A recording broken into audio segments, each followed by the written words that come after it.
ചെയ്ത പെണ്ണാണ് എന്ന് പറഞ്ഞിട്ട് വന്ന് നേരെ പോയിട്ട് പെണ്ണിനെ ഉപയോഗപ്പെടുത്താൻ പാടില്ല. അതൊക്കെ തർക്കം വന്നാൽ കോടതിയെ സമീപിക്കുക, കോടതി വിധി സ്വീകരിക്കുക. അതാണ് അതിന്റെ ലൈന്. അല്ലാതെ സ്വന്തം നിലക്ക് കാര്യങ്ങൾ നടത്താൻ പാടില്ല. കാരണം അത് വലിയ കുഴപ്പത്തിനിട വരും. അവിടെ കോടതി ഇടപെട്ട് പ്രശ്നങ്ങൾ പരിഹരിക്കലേ കുഴപ്പമില്ലാതിരിക്കാൻ പാടുള്ളൂ. ഇനി ഇങ്ങനെ ഇടപാടല്ല, അല്ലെങ്കിൽ നിലവിലുള്ള ഇടപാടിനെ ഫസ് ചെയ്യലും അല്ല, ശിക്ഷ സംബന്ധമായ കേസുമല്ല.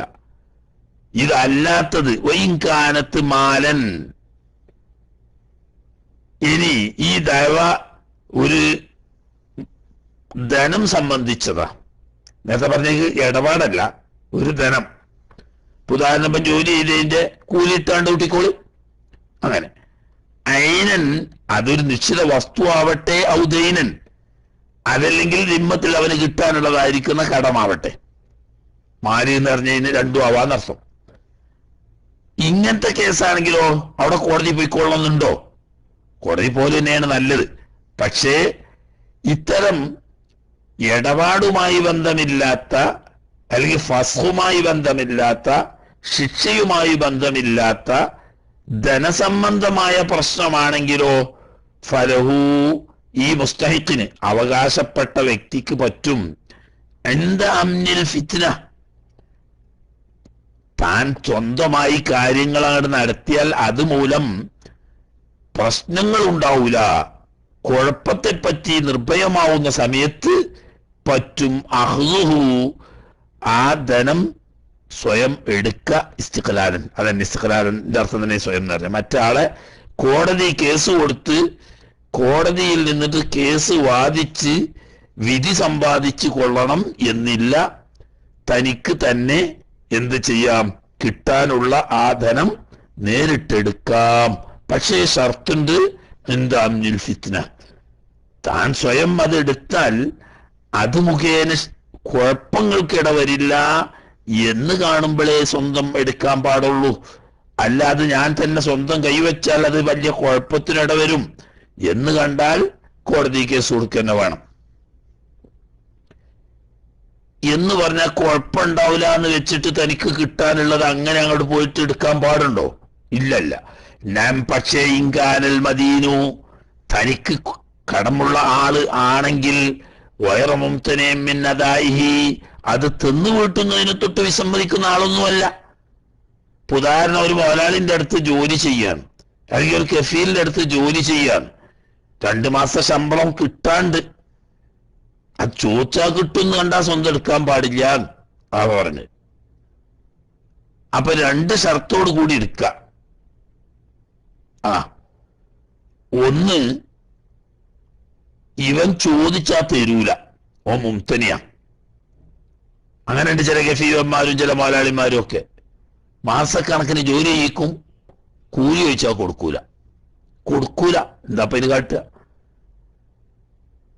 എന്നാൽ തനിക്ക് കിട്ടാനുള്ളത് എന്നുള്ള ആൾക്ക് സ്വന്തം എടുത്താലോ അത് പോലീസ് കേസും കുഴപ്പം കൂട്ടുക സാധ്യത ഉണ്ടെന്നാൽ സ്വന്തം എടുക്കാൻ പാടില്ല, കോടതി കേസ് കൊടുക്കണം. ഇത് രണ്ടുമില്ല. ഓൻ ചോദിച്ചാൽ കാശ് തരൂല, എന്നാൽ അറിയാതെ തന്ത്രത്തിലെടുത്താൽ പിടികൂടപ്പെടൂല എന്ന് കണ്ടാൽ ആ സാഹചര്യത്തിൽ തനിക്ക് കിട്ടാനുള്ള ഹക്കെടുക്കാം.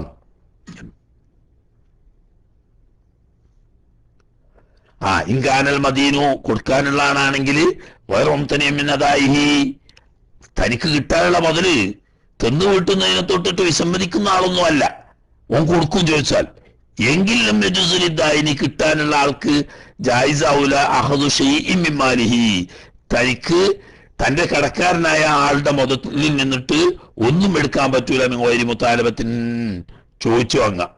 ഓനോട് ചോദിച്ചു വാങ്ങാം, ഓൻ ചോദിച്ചിട്ട് തരൂല, കുഴപ്പമാവുന്ന കണ്ടാൽ കോടതി കേസ് കൊടുക്കുക. തരാൻ തയ്യാറുമില്ല, സ്വന്തം എടുത്താ അതുകൊണ്ടൊരു കുഴപ്പത്തിന് വഴിയും ഇല്ലെന്ന് കണ്ടാൽ തനിക്ക് കിട്ടാനുള്ളത് എടുക്കാം. എന്നാൽ വമ്മൽ ഉഖൂബത്തു ലില്ലാഹ്, പടപ്പുകളുമായി ബന്ധപ്പെട്ട ശിക്ഷ കോടതി കേസ് കൊടുക്കണം, അല്ലാതെ സ്വന്തമായിട്ട് ശിക്ഷ നടത്താൻ പാടില്ല. എന്നാൽ അള്ളാന്റെ ഹക്കുമായി ബന്ധപ്പെട്ട ശിക്ഷയാണെങ്കിലോ, ഉദാഹരണം ഹദ്ദിസിന, വ്യഭിചാരത്തിന്റെ ഹദ് എറിഞ്ഞുകൊല്ല അല്ലെങ്കിൽ 100 അടി അടിക്കുക, ഒരു കൊല്ലം നാട് കടത്തുക എന്ന് പറയുന്ന ശിക്ഷ, വസ്സരിഖത്തി മോഷണത്തിന് ശിക്ഷ, കൈമുറിക്കുക എന്ന് പറയുന്ന ശിക്ഷ, ഇങ്ങനെയുള്ള അള്ളാഹുവിന്റെ ഹക്കുമായി ബന്ധപ്പെട്ട ശിക്ഷ ഫലാ തുസ്മഉ ഫീഹി ദഅവാ, അതിൽ പരാതി സ്വീകരിക്കപ്പെടുകയില്ല. അതേ സമയത്ത് തന്റെ മുതല് വീണ്ടെടുക്കാനാണെങ്കിൽ കേസ് കൊടുക്കുക. എന്തുകൊണ്ട് എന്തിഫായി ഹക്കിൽ മുദ്ദായി, ഈ കേസ് വാദിക്കുന്നവന് അവകാശമില്ല ഫിയ ഈ ഹക്കിന്, ഈ പറയുന്ന ഉഖൂബത്തിൽ. ശിക്ഷ സംബന്ധമായ കാര്യങ്ങളിൽ ഈ വാദിക്ക് അതിൽ അവകാശമൊന്നുമില്ല. അത് അള്ളാന്റെ ഹക്കാണ്. കട്ടവന്റെ കൈമുറിക്കുക എന്ന് പറയുന്നത് അള്ളാന്റെ ഹക്കാണ്. കട്ടുപോയാൽ മുതലാളിക്ക് അതിന്റെ മുതല് കിട്ടണം എന്നുള്ളതേ ഓന്റെ ഹക്കുള്ളൂ. അതുപോലെ തന്നെ വ്യഭിചാരം നടത്തിയാൽ അള്ളാഹിനോട് തൗബ ചെയ്യണം എന്നല്ലാതെ അത് കേസ് കൊടുക്കാൻ ഒരാളുടെ ഹക്കല്ല. വ്യഭിചരിച്ചവനെ എറിഞ്ഞു കൊല്ലുക അല്ലെങ്കിൽ വിവിധായുധൻ അല്ലെങ്കിൽ 100 അടി അടിക്കുക എന്ന് പറയുന്നത്. അപ്പോ ഈ വാദി ആരാണോ അയാളുടെ ഹക്കാണെങ്കിലേ കേസ് കൊടുക്കാൻ പറ്റുള്ളൂ. ഒരു സെക്കൻഡ്, ഒരു അത്യാവശ്യം ഫോണാൻ തോന്നുന്നു.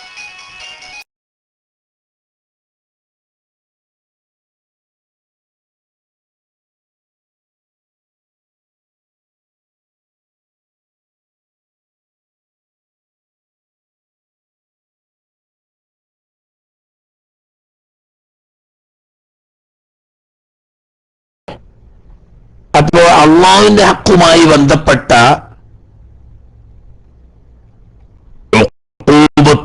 ശിക്ഷകളിൽ ഒരാളുടെ അന്യായം സ്വീകരിക്കൂല എന്ന് പറഞ്ഞു.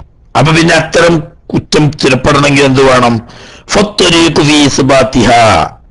അള്ളാന്റെ ഹക്കുമായി ബന്ധപ്പെട്ട ശിക്ഷകളെ സ്ഥിരീകരിക്കാനുള്ള മാർഗം ഷഹാദത്തുൽ ഹിസ്ബ, ഷഹാദത്തുൽ ഹിസ്ബ എന്ന് പറയുന്ന സാക്ഷ്യം വഹിക്കലാണ്. അതെന്താണ്? അള്ളാഹുവിന്റെ പൊരുത്തം മാത്രം ലക്ഷ്യം വെച്ചുകൊണ്ട് നടത്തുന്ന സാക്ഷിയാണത്. ഫതുഖ്ബലു, ആ ഷഹാദത്തിനെ സ്വീകരിക്കപ്പെടും. ഖബുലൽ ഇസ്തിഷ്ഹാദി, സാക്ഷി നിൽക്കാൻ ആവശ്യപ്പെടുന്നതിന് മുമ്പ് ബിലാദഅവൻ, കേസും വേണമെന്നില്ല. അതായത് കേസ് വരികയും സാക്ഷി നിൽക്കാൻ ആവശ്യപ്പെടുകയും ചെയ്യാതെ സാക്ഷി നിൽക്കുന്ന രീതി. വകൈഫിയത്തു ഷഹാദത്തിൽ ഇസ്ബത്ത്, സാക്ഷി പറയാനുള്ള രൂപം അയ്യജിയ ശുഹൂദു ഇലൽ ഹാക്കിമി, സാക്ഷികൾ കോടതിയിൽ ഹാജരായിട്ട് വെക്കൂലും ആ സാക്ഷികൾ പറയാം, നാനു നഷ്ഹദു അലാ ഫുലാനിൻ ബികദാ, ഇന്ന വ്യക്തിയുടെ മേൽ ഇന്ന വിഷയത്തിന് ഞങ്ങൾ സാക്ഷി നിൽക്കാൻ തയ്യാറാണ്. ഞങ്ങൾ സാക്ഷിക്കുന്നതല്ല, സാക്ഷിക്കാൻ തയ്യാറാണ്. അതുകൊണ്ട് ഫാദിറുഹു, ബഹുമാനപ്പെട്ട കോടതി ആ വ്യക്തിയെ കോടതിയിൽ ഹാജരാക്കണം. നിനഷദ അലൈഹി, അദ്ദേഹത്തിന് മേൽ ഞങ്ങൾക്ക് ഒരു കേസ് പറയാനുണ്ട്. അങ്ങനെ കോടതിയിൽ അയാൾ അറസ്റ്റ് ചെയ്ത് ഹാജരാക്കി അയാളുടെ സാന്നിധ്യത്തിൽ വെച്ചിട്ട് എന്ത് വേണം? ഈ പ്രശ്നം പറയണം. അതേസമയത്ത് ഇങ്ങനൊന്നും ചെയ്യാതെ നേരിട്ട് അവർ കോടതിയിൽ ഹാജരായിട്ട് ഫുലാനുൻ സന എന്ന് പറഞ്ഞാൽ ഇന്ന വ്യക്തി വ്യഭിചരിച്ചിട്ടുണ്ട് എന്ന് നേരിൽ ചെന്നിട്ട് കോടതി പറഞ്ഞാൽ ഫോം കദഫത്തുൻ, വ്യഭിചാരോപണം നടത്തിയവരാണ്. അപ്പൊ പിന്നെ നിബന്ധന അനുസരിച്ച് 4 സാക്ഷികൾ നിർത്തൽ അവരുടെ മേൽ നിർബന്ധമാവും. ഇല്ലെങ്കിൽ അവർക്കടി കിട്ടും, കേസൊട്ട് സ്ഥിരപ്പെടുകയും ഇല്ല. ആട്ടെ, അതൊന്നും ഇപ്പൊ കൂടുതൽ പറഞ്ഞിട്ട് ഇപ്പൊ നമ്മളെ നിലവിൽ നടത്താൻ പറ്റാത്ത അവസ്ഥ ഉള്ളതുകൊണ്ട് അതിനെപ്പറ്റി കൂടുതൽ വിശദീകരിക്കുന്നില്ല. ദഅവന്റെ ഷർത്തുകൾ ഇതൊക്കെ പ്രധാന പഠിച്ചെക്കുക എന്നല്ലാതെ നമ്മുടെ നാട്ടിന്റെ പ്രത്യേക സാഹചര്യത്തിൽ ഇന്ന് പ്രായോഗികമായി നടത്താൻ പറ്റാത്ത അവസ്ഥ ഉള്ളത് കൊണ്ട് കൂടുതൽ വിശദീകരിക്കേണ്ടതില്ല. ശുറൂത്ത് ദഅവ,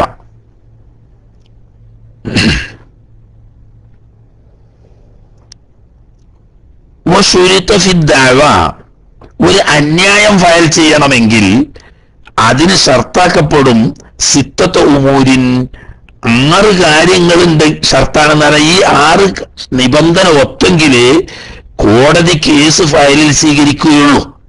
അതാ, കോടതി തുടർ നടപടികൾ എടുക്കണമെങ്കിൽ ആദ്യം കേസ് ഫയലിൽ സ്വീകരിക്കണമല്ലോ. കേസ് ഫയലിൽ സ്വീകരിച്ചതിന് ശേഷമേ തുടർ നടപടി ഉണ്ടാവുള്ളൂ. അപ്പൊ അങ്ങനെ കോടതി കേസ് സ്വീകരിക്കണമെങ്കിൽ 6 നിബന്ധന ഒത്തിരിക്കണം. എങ്കിലേ കേസ് തന്നെ ഫയലിൽ എടുക്കാൻ പാടുള്ളൂ. അല്ല പോലും ഒന്നാമത്തേത് കൗനുഹ, ഈ ദഅവ എന്താണോ കേസ് അത് മഅലൂമത്തൻ മുഫസ്സലത്തൻ, വ്യക്തമായും അറിയപ്പെട്ടതായിരിക്കണം. ഒരു കൊട്ടക്കണക്കിന് സുമാറ് പറഞ്ഞാൽ അതിനനുസരിച്ച് കേസെടുക്കാൻ പറ്റൂല. ഉദാഹരണം ജിൻസിൻ, ഏതാണ് ഇനം അത് പറയണം.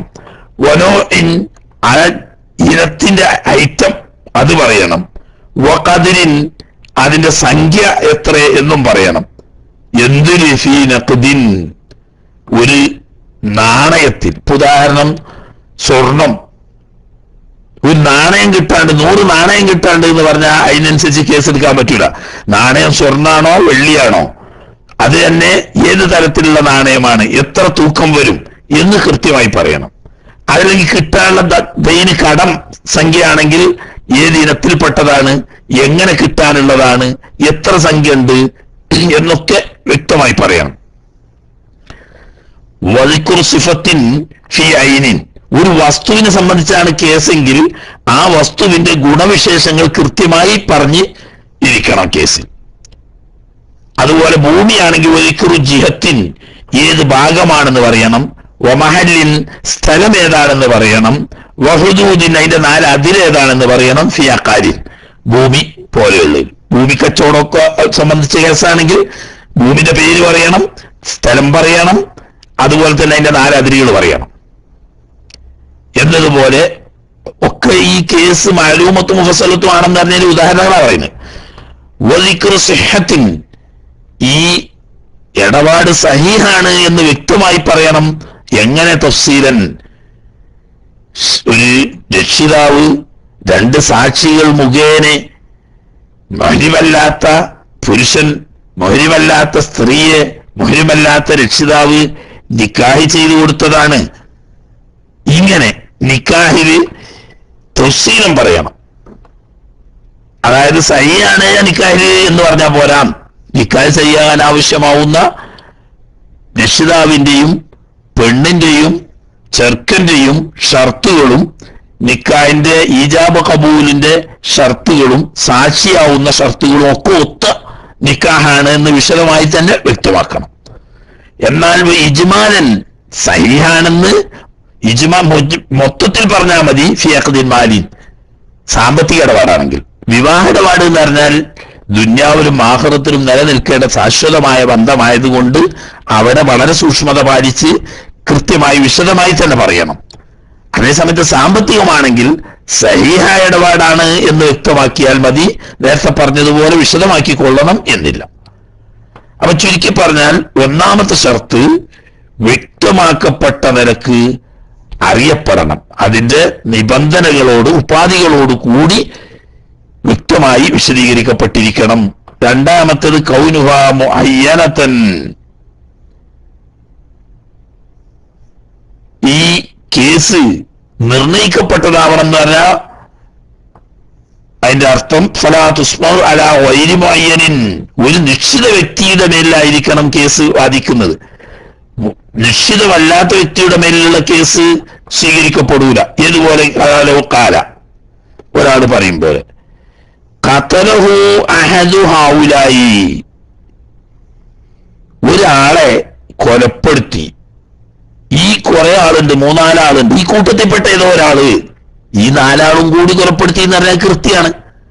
അങ്ങനല്ല, ഈ 3-4 ആളുകളുണ്ട്, അവരിൽപ്പെട്ട ഏതോ ഒരാളാണ് എന്ന് പറഞ്ഞാൽ കേസ് പറ്റൂല. അതേസമയത്ത് പോലീസിന് പരാതി കൊടുക്കാനായി മതി. പോലീസിൽ സംശയിക്കുന്ന ആളുകളെ പേരിൽ പരാതി കൊടുത്താൽ പോലീസ് അന്വേഷിച്ചിട്ട് അത് ആരാണെന്ന് ഉറപ്പുവരുത്താം. എന്നാൽ കോടതിയിൽ കേസെത്തുമ്പം അങ്ങനെ പറ്റൂല. പ്രതി ആരാണ് എന്ന് വ്യക്തമാക്കപ്പെടുക തന്നെ വേണം.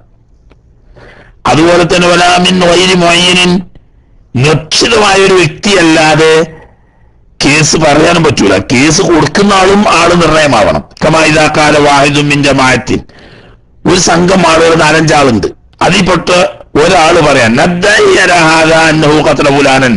ഈ വ്യക്തി ഇന്ന ആളെ കൊലപ്പെടുത്തി എന്ന് ഞങ്ങൾ വാദിക്കുന്നു എന്ന് ഞങ്ങൾ വാദിക്കുന്നു. നീ വാദിക്കുന്നുണ്ടോ അതല്ല ഈ കൂട്ടത്തിൽപ്പെട്ട ആരോ? ആള് വാദിക്കുന്ന ആള് നിർണയമാകണം, വാദിക്കപ്പെടുന്ന ആളും നിർണയമാണ്. ആരുടെ പേരിലാണ് കേസ് വാദിക്കപ്പെടുന്നതെങ്കിൽ അതും നിർണയമാകണം, ആരാണോ കേസ് വാദിക്കുന്നതെങ്കിൽ അവനും നിർണയമാവണം. വസാലിസ് മൂന്നാമത്തെ ഷർത്ത് കൗനുഹ മുൽജിമ,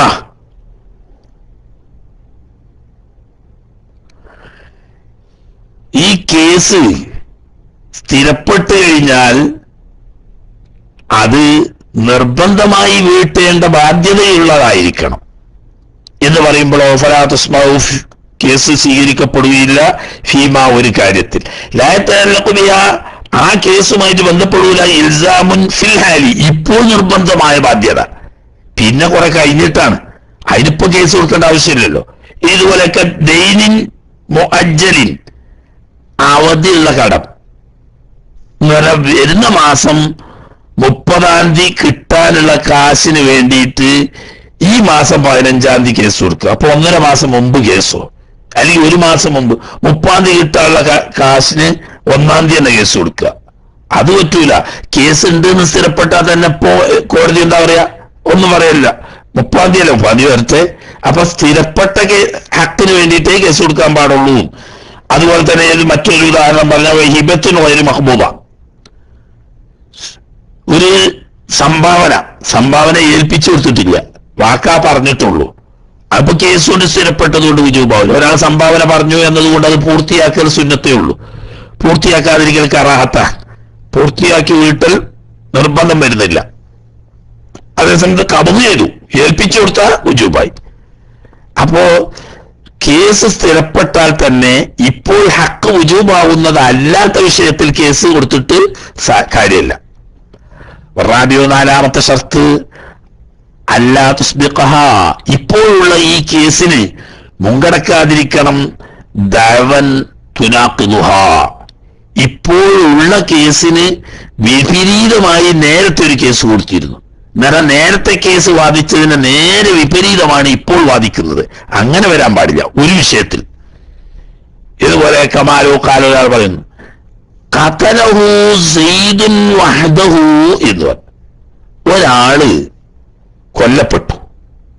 ഈ കേസിൽ ഒരാൾ പറഞ്ഞു ഈ വ്യക്തിയെ സെയ്ദ് എന്ന് പറയുന്ന പ്രതി ഒറ്റക്കാണ് കൊലപ്പെടുത്തിയത് എന്ന് വാദിച്ചു. സെയ്ദ് എന്ന് പറഞ്ഞ് കൊലപ്പെടുത്തി എന്നല്ല വാദിച്ചത്, അയാൾ ഒറ്റക്ക് കൊലപ്പെടുത്തി എന്ന്. സുമഹാല രണ്ടാമത് നേരെ അതിന്റെ വിപരീതം പറയാണ്, ഖതലഹു അംറുൻ വഹദഹു, ആ വ്യക്തിയെ കൊന്നത് അംറു എന്ന് പറയുന്ന ഒരാൾ ഒറ്റക്കാണ്. അതേ സമയത്ത് അംറും കൂടിയ കൂട്ടത്തിലുണ്ട് എന്ന് വാദിക്കുന്നതിന് കുഴപ്പമില്ല. ഈ രണ്ടുപേർത്തിലും വഹദഹു കൂട്ടുമ്പോഴാണ് ഒന്നൊന്നിനെതിരായത്. സെയ്ദ് കൊലപ്പെടുത്തി എന്ന് പറഞ്ഞു, പിന്നെ അമ്രും കൂടിയാണ് എന്ന് പറയുകയാണെങ്കിൽ കുഴപ്പമൊന്നുമില്ല. ആദ്യം മനസ്സിലാക്കിയ സെയ്ദ് ഒറ്റക്കാണെന്നാണ്, പിന്നെ അമ്രും കൂടി ഉണ്ട് എന്ന് മനസ്സിലാക്കിയാൽ കുഴപ്പമില്ല. അതല്ല, സെയ്ദ് ഒറ്റക്കാണ് കൊലപ്പെടുത്തിയത് എന്ന് ആദ്യം വാദിക്കുന്നു, രണ്ടാമത് അതേ വ്യക്തി എന്ന് പറയുന്നു സെയ്ദ് അല്ല അമ്ര മാത്രമാണ് കൊലപ്പെടുത്തിയത്. അപ്പൊ ആദ്യത്തെ കേസ് ശരിയാണെങ്കിൽ രണ്ടാമത്തെ തെറ്റ്, രണ്ടാമത്തെ തെറ്റാണെങ്കിൽ ആദ്യത്തെ ശരി, രണ്ടും കൂടി ശരിയാകാൻ ഒരു വകുപ്പില്ല. ഫലാത്തുസ്മാഹു, ഇങ്ങനെയുള്ള കേസ് സ്വീകരിക്കില്ല. അസാരിയ 2-ാം കേസ്, അതായത് സെയ്ദ് ഒറ്റക്കാണ് കൊലപ്പെടുത്തിയത് എന്ന് വാദിച്ചതിന് ശേഷം അതേ കേസിൽ തന്നെ അമ്ര ഒറ്റക്കാണ് കൊലപ്പെടുത്തിയത് എന്ന് പറഞ്ഞാൽ ഈ 2-ാമത്തെ കേസ് സ്വീകരിക്കാൻ പറ്റൂല. കാരണം ആ 2-ാമത്തെ കേസ് സ്വീകരിച്ചാൽ ആദ്യത്തേത് ബാത്തിലാണെന്ന് വരും. വൽഖാമിസു 5-ാമത്തെ ഷർത്ത് കൗനു കുല്ലിൻ മിനൽ മുദ്ദഇ വൽ മുദ്ദഅ അലൈഹി, അന്യായക്കാരനും പ്രതിയും രണ്ടാളുമായിരിക്കണം. മുക്കല്ലഫൻ, പ്രായപൂർത്തിയും ബുദ്ധിയുമുള്ളവരായിരിക്കണം. രണ്ട് കക്ഷിയും പ്രായപൂർത്തിയും ബുദ്ധിയും ഉണ്ടായിരിക്കണം. അല്ലാത്തവരുടെ പേരിൽ കേസ് നേരിട്ട് സ്ഥിരപ്പെടൂല.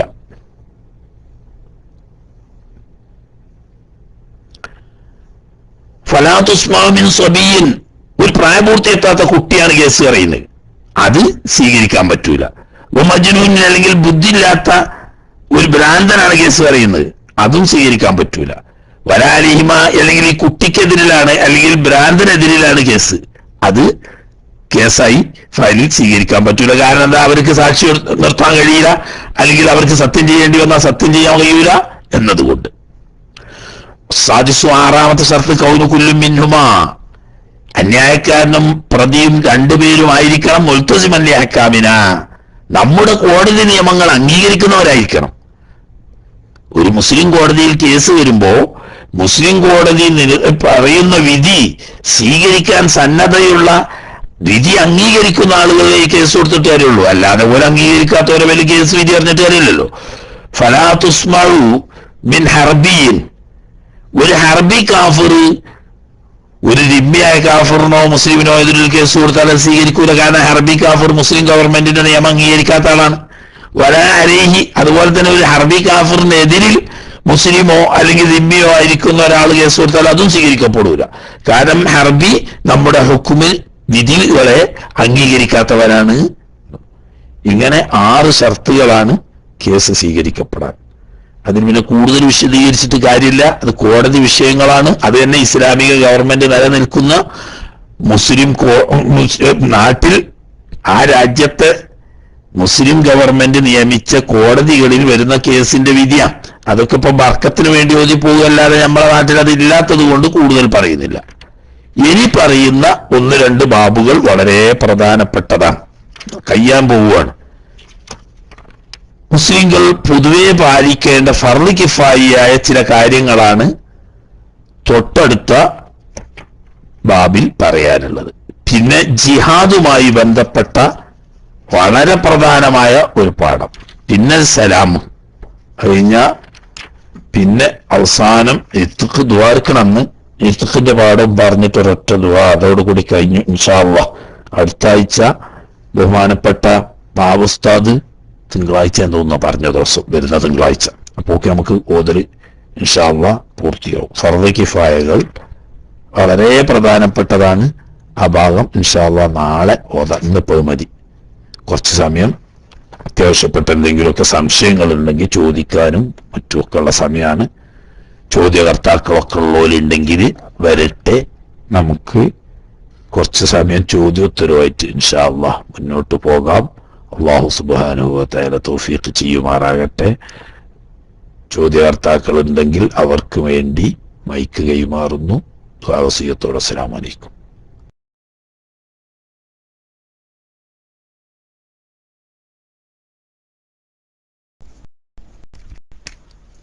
അസ്സലാമു അലൈക്കും വറഹ്മത്തുള്ളാഹി വബറകാതുഹു. ഉസ്താദ്, ഈ കേസ് കൊടുത്തിട്ട് പഞ്ചായത്താക്കാൻ വേണ്ടിയിട്ട് ഒരാള് വക്കീലിനെ മുന്നിൽ വെച്ചിട്ട് കളവ് പറയുന്നത്, അതായത് ഒത്തുതീർപ്പാക്കാൻ വേണ്ടിയിട്ട് കളവ് പറയേണ്ടി വരുന്നുണ്ട്. അപ്പോൾ ഇത് ഇസ്ലാമിന്റെ ഈ കളവ് പറയല് പാടുണ്ടോ അല്ലേ എന്നൊന്നും അറിയാൻ വേണ്ടിയില്ല. അസ്സലാമു അലൈക്കും.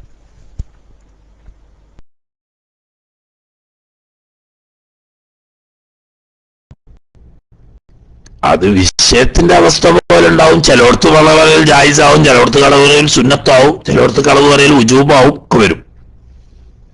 അത് മുമ്പ് നമ്മൾ 1-2 പ്രാവശ്യം ആവർത്തിച്ച് പറഞ്ഞ വിഷയം. ഇമാം ഗസാലി റഹ്മത്തുള്ളാഹി തങ്ങൾ പറഞ്ഞ വിഷയം കാണാൻ, ഒരു ഹൈറായ കാര്യം അല്ലെങ്കിൽ ഒരു ഹലാലായ കാര്യം, ആ കാര്യം സത്യം പറഞ്ഞാൽ നടക്കുമെങ്കിൽ അവിടെ കളവ് പറയാൻ പാടില്ല, ഹറാമാണ്. സത്യം പറഞ്ഞാൽ ആ ഹൈറായ കാര്യം നടക്കൂല, കളവ് പറഞ്ഞാലേ നടക്കൂ. ഈ കാര്യം ഹലാലായ ഒരു കാര്യമാണെങ്കിൽ അവിടെ സത്യം പറഞ്ഞാൽ നടക്കൂല, കളവ് പറഞ്ഞാൽ ആ ഹലാലായ കാര്യം നടന്നു കിട്ടും. എന്നാൽ അവിടെ കളവ് പറയൽ ഹലാലാണ്.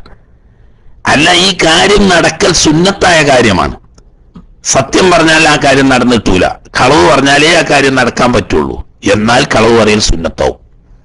ഇനി ഒരു കാര്യം വുജൂബാണ്, ആ കാര്യം സത്യം പറഞ്ഞാൽ നടക്കൂല, കളവ് പറഞ്ഞാലേ നടക്കുള്ളൂ, എങ്കിൽ അവിടെ കളവ് പറയൽ വുജൂബുമാവും. അപ്പൊ കളവ് പറയൽ ഹറാമാവുന്ന രീതിയുണ്ട്, കളവ് പറയൽ ഹലാലാവുന്ന രീതിയുണ്ട്, സുന്നത്താകുന്ന രീതിയുണ്ട്, വുജൂബാകുന്ന രീതിയുണ്ട്. അപ്പൊ ആ കേസിന്റെ വട്ടം പോലെ ഉണ്ടാവും. ഈ കേസ് മസ്ലഹത്താകുന്നത് ഖൈറാണ്, ഹലാലാണ്, അല്ലെങ്കിൽ നല്ല കാര്യമാണ് എങ്കിൽ സത്യം തന്നെ പറഞ്ഞാൽ തീരുമെങ്കിൽ കളവ് പറയാൻ പാടില്ല. ഇല്ല, സത്യം പറഞ്ഞാൽ അത് തീരൂല, കളവ് പറഞ്ഞെങ്കിലേ തീരുള്ളൂ. കേസ് തീർന്ന് സുൽഹാവുന്നത് ഖൈറാണ്, ഒരു നല്ല കാര്യത്തിനാണ്, എങ്കിൽ അവിടെ കളവ് പറയാം. അപ്പൊ ആ വിഷയം എങ്ങനെയാണ് നോക്കിയിട്ടാണ് അതിന്റെ വിധി പറയൽ അർത്ഥം. കളവ് പറയൽ ജായിസാവുന്നയും സുന്നത്താവുന്നയും വുജൂബാവുന്നയും ഒക്കെ സ്ഥലങ്ങളുണ്ട്. പ്രശ്നത്തിനനുസരിച്ചും അതിന്റെ വിധി അനുസരിച്ചും ഇരിക്കും. അപ്പൊ ഈ പറഞ്ഞ കേസിന്റെ വിധി എങ്ങനെ, ഏത് കേസാണ്, എന്താ കേസ്, അത് സുൽഹാവുന്നതുകൊണ്ടുള്ള ലക്ഷ്യം എന്താണ്, അത് സുൽഹായാൽ അതുകൊണ്ട് ഖൈറുണ്ടോ എന്നൊക്കെ നോക്കിയിട്ട് അതിനനുസരിച്ച് അതിന്റെ വിധി വരും.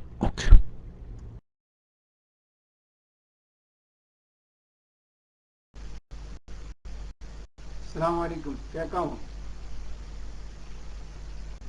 സാറേ, ഞാനൊരു ചോദ്യം ചോദിക്കുന്നത്, നമ്മൾ സുന്നത്ത് നോമ്പിന് പകല് കിടന്ന് ഉറങ്ങുമ്പോൾ നമുക്ക് സ്ഖലനുണ്ടായി എങ്കിൽ പിന്നീട് ആ സുന്നത്ത് നോമ്പിന്റെ അവസ്ഥ എന്താണ്, അതിനെപ്പറ്റി അറിയാൻ വേണ്ടി.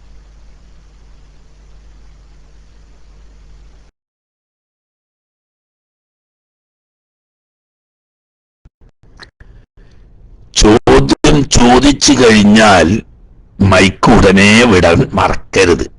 നേരത്തെ മൈക്ക് എടുക്കാൻ വേണ്ടി ക്ലിക്ക് ചെയ്ത് അതേ സ്ഥലത്ത് ഒന്നുകൂടി ക്ലിക്ക് ചെയ്താൽ മൈക്ക് കയ്യിൽ നിന്ന് പോയി കിട്ടും. അല്ലെങ്കിൽ പിന്നെ നിങ്ങളെ ഡോട്ട് ഇറക്കേണ്ടി വരും, അറിയാതെ പറ്റിപ്പോയതായിരിക്കും എന്ന് വിചാരിക്കാം.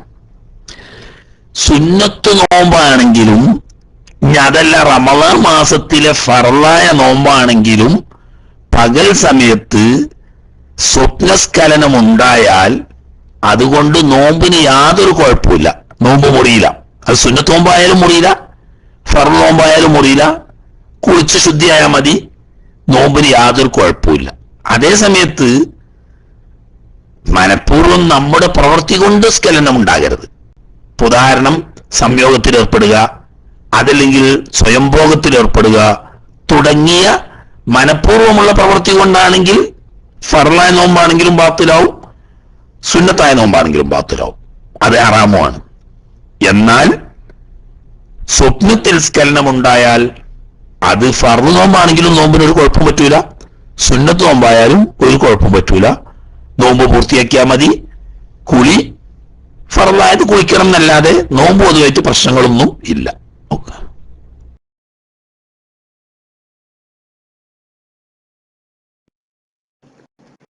അസ്സലാമു അലൈക്കും വറഹ്മത്തുള്ളാഹി വബറകാതുഹു. ഉസ്താദേ, എന്റെ ചോദ്യം ഔറത്ത് മറക്കാതെ ഒതുകൊടുത്ത ശരിയാകുമെന്നാണ്. കാരണം പലരും റൂമുകളിലൊക്കെ എന്താ പറയാ, കുളി കഴിഞ്ഞിട്ട് ചെറിയ തോർത്തെടുത്തിട്ട് ഒതുകൊടുത്ത് പുറത്തു വന്നിട്ട് നിസ്കരിക്കുകയും ചെയ്യണം. അപ്പൊ അത് എന്താണ്, അത് ശരിയാകുമോ?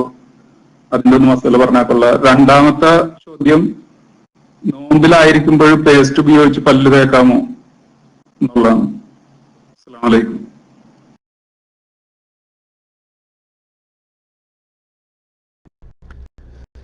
മൈക്ക് ഇങ്ങനെ കൂടെ കൂടെ കട്ട് വരുന്നുണ്ട്, മനസ്സിലായില്ലേ? രണ്ട് ചോദ്യം. ഒന്ന്, ഔറത്ത് മറക്കാതെ വുദു ചെയ്താൽ സഹിയാവോ? അതിന്റെ ഉത്തരം സഹിയാകും എന്നാണ്. പക്ഷേ ഔറത്ത് മറച്ച് അതബോട് കൂടി വുദു ചെയ്യുന്നതാണ് നല്ലത്, കാരണം ഒരു ഇബാദത്താണല്ലോ, അതാണ് ഉത്തമം. എന്നാൽ ഒരാള് ശരിയായ നിലക്ക് ഔറത്ത് മറക്കാതെ തന്നെ വുദു ചെയ്താൽ ആ വുദു സഹിയാവുന്നതും പിന്നീട് ആ വുദുവിന്റെ അടിസ്ഥാനത്തിൽ നിസ്കാരം പോലെയുള്ള അമലുകളൊക്കെ ചെയ്യൽ അനുവദനീയവുമാണ്, അതുകൊണ്ട് കുഴപ്പമില്ല. പക്ഷെ നല്ലത് എന്ത് തന്നെയാണ്, ഒരു പുണ്യപ്പെട്ട ഇബാദത്താണല്ലോ, അപ്പൊ ഔറത്തൊക്കെ മറച്ച് അതബോട് കൂടി വുദു ചെയ്യുന്നതാണ് ഉത്തമം. എങ്കിലും ഔറത്ത് മറക്കാതെ വുദു ചെയ്താൽ വുദു സഹിയാകും. രണ്ടാമത്തെ ചോദ്യം, നോമ്പുള്ള സമയത്ത് ഒരു നോമ്പുകാരൻ പകൽ സമയത്ത് പേസ്റ്റ് ഉപയോഗിച്ച് പല്ല് തേക്കാൻ പറ്റുമോ? ഒറ്റ വാക്കിൽ പറ്റൂല എന്ന് പറയാൻ നിവൃത്തിയില്ലെങ്കിലും അത് ഒഴിവാക്കുന്നതാണ് നല്ലത്. കാരണം എന്താന്ന് വെച്ചാല്, പേസ്റ്റ് ഉപയോഗിച്ച് പല്ല് തേക്കുന്നതിലല്ല കുഴപ്പം, ഈ പേസ്റ്റ് കലർന്ന ഉമിനീര് കീപോട്ട് ഇറങ്ങിയാൽ നോമ്പ് ബാത്തിലാവും. അപ്പൊ ഇറങ്ങാൻ സാധ്യതയുള്ളത് കൊണ്ട് കഴിവതും പകൽ സമയത്ത് പേസ്റ്റ് ഉപയോഗിച്ചുകൊണ്ടുള്ള പല്ല് തേപ്പ് ഒഴിവാക്കുന്നതാണ് ഉത്തമം. എന്നാൽ ഒരാള് നന്നായി സൂക്ഷിച്ച് കീപോട്ട് ഇറങ്ങാനൊന്നും ഇടവരാതെ ശ്രദ്ധിച്ചുകൊണ്ട് അല്പം പേസ്റ്റ് ഉപയോഗിച്ച് നോമ്പുള്ള സമയത്ത് പല്ല് തേച്ചു എന്നതുകൊണ്ട് നോമ്പിന് തകരാറൊന്നുമില്ല. പക്ഷെ സൂക്ഷിക്കേണ്ട കാര്യമാണ്, ഈ പേസ്റ്റ് കലർന്ന ഉമിനീര് കീപോട്ട് ഇറങ്ങിപ്പോയാൽ നോമ്പ് മുറിയും. അപ്പൊ അങ്ങനെ ഒരു സാധ്യത നിൽക്കുന്നത് കൊണ്ട് കഴിവതും ഒഴിവാക്കുക. അത്യാവശ്യമാവുന്ന സമയത്ത് അല്പം പേസ്റ്റ് ഉപയോഗിച്ച് സൂക്ഷ്മതയോടുകൂടി ഉപയോഗിക്കുകയും കീപോട്ട് ഇറങ്ങാതിരിക്കാൻ നന്നായി ശ്രദ്ധിക്കുകയും ചെയ്താൽ നോമ്പിന് കുഴപ്പമില്ല. ഓക്കെ.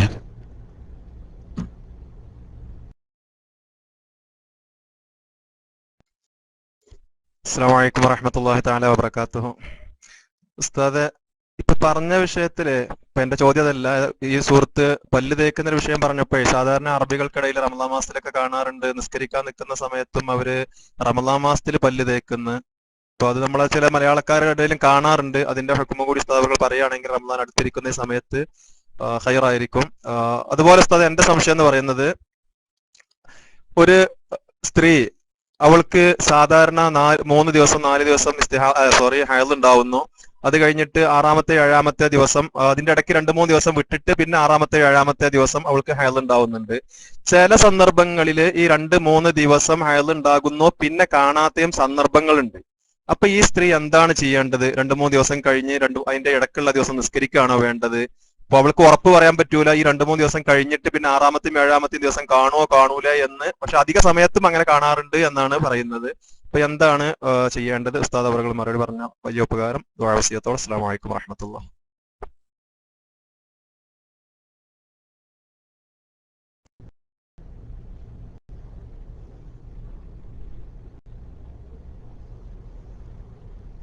രണ്ട് ചോദ്യം, നീണ്ട ചോദ്യമാണ്.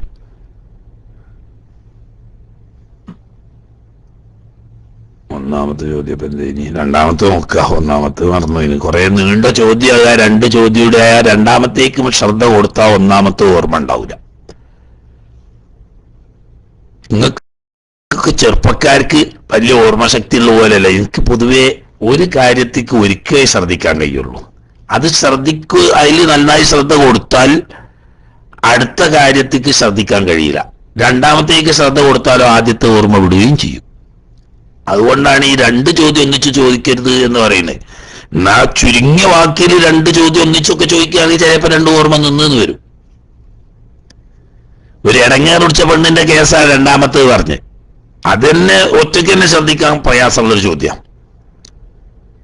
ഒരു സ്ത്രീക്ക് 2 ദിവസം അല്ലെങ്കിൽ 3 ദിവസം ഹൈള് രക്തം കണ്ടു, പിന്നീട് ശുദ്ധി കണ്ടു എന്ന് പറഞ്ഞാൽ ചോര ഒരിക്കല്ല, പഞ്ഞ് വെച്ചിട്ട് അല്ലെങ്കിൽ കോട്ടൺ തുണി വെച്ചിട്ട് അതിന്മേൽ രക്തത്തിന്റെ അടയാളം ഇല്ലാത്ത നിലക്ക് ശുദ്ധിയായി കണ്ടാൽ കുളിച്ച് നിസ്കരിക്കുകയും നോമ്പാണെങ്കിൽ നോമ്പ് നോൽക്കുകയും ഒക്കെ ചെയ്യണം.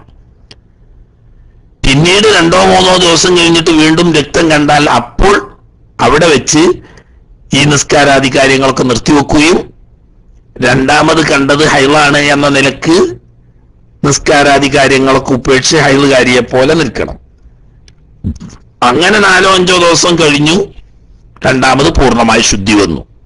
എന്നാൽ ആദ്യം കണ്ട 3 ദിവസവും അതിന്റെ ഇടയ്ക്ക് ഒഴിവ് കണ്ട 2-3 ദിവസവും അതിന്റെ ശേഷം കണ്ട 4-5 ദിവസം ഒട്ടാകെ കൂട്ടിയാല് 15 ദിവസത്തിനേക്കാൾ കൂടിയിട്ടില്ല. അപ്പോ ആദ്യത്തെ 3 ദിവസവും പിന്നെ കണ്ട 5 ദിവസവും അതിന്റെ ഇടയ്ക്ക് ശുദ്ധി കണ്ട 3 ദിവസവും ഒക്കെ ഹൈളാണ്. അപ്പൊ ഈ ദിവസം നേരത്തെ നിസ്കരിച്ചതിന് കുഴപ്പമില്ല, അത് എണ്ണപ്പെടൂല എന്നുള്ളൂ.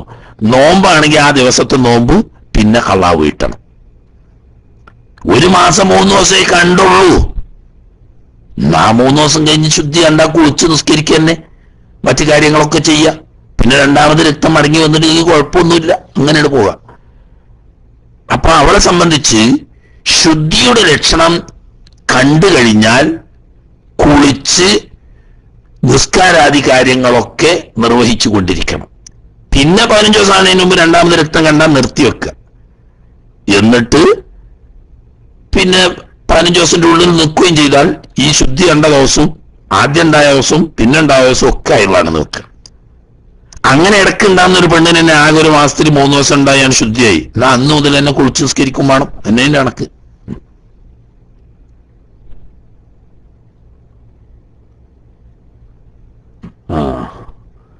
പകൽ സമയത്ത് അറാക്ക് ഉപയോഗിക്കുന്നതിനെ പറ്റിയ ആരോപണം എഴുതിയ നന്നായി. അല്ല ഞാൻ എനിക്ക് ഒരുപാട് ചോദിച്ചാലേ അത് നമുക്ക് കുറെ കാലമായിട്ട് അറിയുന്ന കാര്യമാണല്ലോ. ഒന്നായിട്ട് കുറെ ചോദ്യങ്ങൾ തുടർച്ചയായിട്ട് ചോദിച്ചാല് ചോദിക്കുന്ന ആളുകൾക്ക് പിന്നെ രണ്ടാമത് മൈക്കെടുക്കാൻ ബുദ്ധിമുട്ടുണ്ടാവും. കാരണം കിട്ടാൻ പ്രയാസക്കാർ അതുകൊണ്ടാ ചോദിക്കണം. പറഞ്ഞിട്ട് കാര്യമില്ല. ഇവിടെ മെമ്മറി പവറൊക്കെ പറ്റേ വീക്കായിന് അങ്ങനെ നിൽക്കുന്നുള്ളൂ. അതൊക്കെ ഈ ഒരു നല്ല ആരോഗ്യമുള്ള ആ 40 പ്രായത്തിലൊക്കെ ഉള്ള ഓർമ്മശക്തി പോലെ പിന്നെ എന്നെ പോലത്തെ വയസ്സന്മാർക്കൊന്നും ഉണ്ടാവില്ല. ഇപ്പം ഈ അബു ഫായിസ് ഉസ്താദ് എന്നൊക്കെ പറഞ്ഞാല് നല്ല ഓർമ്മശക്തിയൊക്കെ നിൽക്കുന്ന നല്ല ആഫിയത്തുള്ള സമയം അല്ലാഹു തആല ബർക്കത്ത് ചെയ്യട്ടെ. എന്നെ പോലത്തെ വയസ്സന്മാര് ആ കൂട്ടത്ത് കൂട്ടിയാല് സംഗതി നടക്കൂല. നമ്മളെ മദ്ഹബില് റമളാൻ മാസത്തില് ഉച്ച കഴിഞ്ഞാൽ പിന്നെ പല്ല് തേക്കൽ കറാഹത്താണെന്ന പ്രത്യേക കാരണങ്ങളില്ലെങ്കിൽ എന്ന് വെച്ച് അത് നമ്മളെ മദ്ഹബിൽ ഒറ്റക്കുള്ള നിയമമാണ്. മറ്റ് മദ്ഹബുകളിലൊന്നും ഉച്ചന്റെ ശേഷം പല്ല് തേക്കൽ കറാഹത്താണ് എന്നതിനെ അവരാരും അംഗീകരിച്ചിട്ടില്ല. അപ്പൊ നമ്മുടെ ഇവിടെ സൗദിയിലൊക്കെ ഉള്ള കുറെ അറബികളും ഹംബലികളാ, അതുപോലെ തന്നെ ഹനഫികളും, അവർക്കൊന്നും ഇപ്പൊ ഉച്ചന്റെ ശേഷം പല്ല് തേക്കൽ കറാഹത്താന്നുള്ള മദ്ഹബില്ല. അതുകൊണ്ട് അവരങ്ങനെ തേക്കും. തേച്ചോട്ടെ, നമുക്കൊരു കുഴപ്പമില്ല. പക്ഷെ ഞമ്മക്ക് തേക്കുന്നത് കറാഹത്താ ഉച്ചന്റെ ശേഷം. അറാക്ക് ഉപയോഗിച്ച് പല്ല് തേച്ചാല് അറാക്കിന് പേസ്റ്റ് ഒന്നും ഇല്ലല്ലോ, അതിൻ്റെതായ ഒരു രുചി ഉണ്ടാവും. ആ രുചി തടിയില്ലാത്തതായത് കൊണ്ട് അതുകൊണ്ട് കുഴപ്പമൊന്നുമില്ല. പേസ്റ്റ് അങ്ങനെയല്ല. പേസ്റ്റ് എന്ന് പറഞ്ഞാൽ തടിയുള്ള വസ്തുവാണ്. അത് കലർന്ന ഉമിനീര് ഉള്ളിലേക്ക് ഇറങ്ങിയാൽ നോമ്പ് മുറിയും. എന്നാൽ അറാക്കിന് രുചിയുണ്ടെങ്കിൽ പോലും അതിന്റെ തടി ഉമിനീരിൽ കലരുന്നില്ല. ആ ഉമിനീര് കീഴ്പോട്ട് ഇറങ്ങിയാലും നോമ്പ് മുറിയുകയും ഇല്ല. പക്ഷേ ഷാഫി മദ്ഹബ് അനുസരിച്ച് ളുഹ്റിന്റെ മുമ്പ് മാത്രമേ പല്ല് തേക്കൽ സുന്നത്തുള്ളൂ. ളുഹ്റായി കഴിഞ്ഞാൽ പിന്നെ വൈകുന്നേരം വരെ നോമ്പുകാരെ സംബന്ധിച്ച് പല്ല് തേക്കൽ കറാഹത്താണ്. അത് നിസ്കാരത്തിന്റെ മുമ്പായാലും വുദൂവിന്റെ മുമ്പായാലും ഒക്കെ കറാഹത്താണ്. എന്നാൽ നമ്മളെ മദ്ഹബല്ലാത്ത മറ്റു മദ്ഹബിലൊക്കെ നിസ്കാരത്തിന്റെ തൊട്ട് മുമ്പുള്ള പല്ല് തേപ്പ്, വുദൂവിന്റെ മുമ്പുള്ള പല്ല് തേപ്പ് പോലത്തതൊക്കെ നോമ്പുകാരനും ഉച്ചയ്ക്ക് ശേഷവും സുന്നത്തുണ്ട്. അതുകൊണ്ടാണ് അങ്ങനെയുള്ള അവർ ചെയ്യുന്നവർ ചെയ്തോട്ടെ. പിന്നെ അറാക്ക് കൊണ്ട് തേച്ചാൽ അതിന്റെ ഒരു രുചി ഉണ്ടാവുമല്ലോ ചെറിയ. ആ രുചി കലർന്ന ഉമിനീര് കീഴ്പോട്ട് ഇറങ്ങിയാലോ നോമ്പ് മുറിയില്ല. കാരണം എന്തായാലും തടി വരുന്നില്ല, ഗുണം മാത്രമേ ഉള്ളൂ. ഓക്കെ.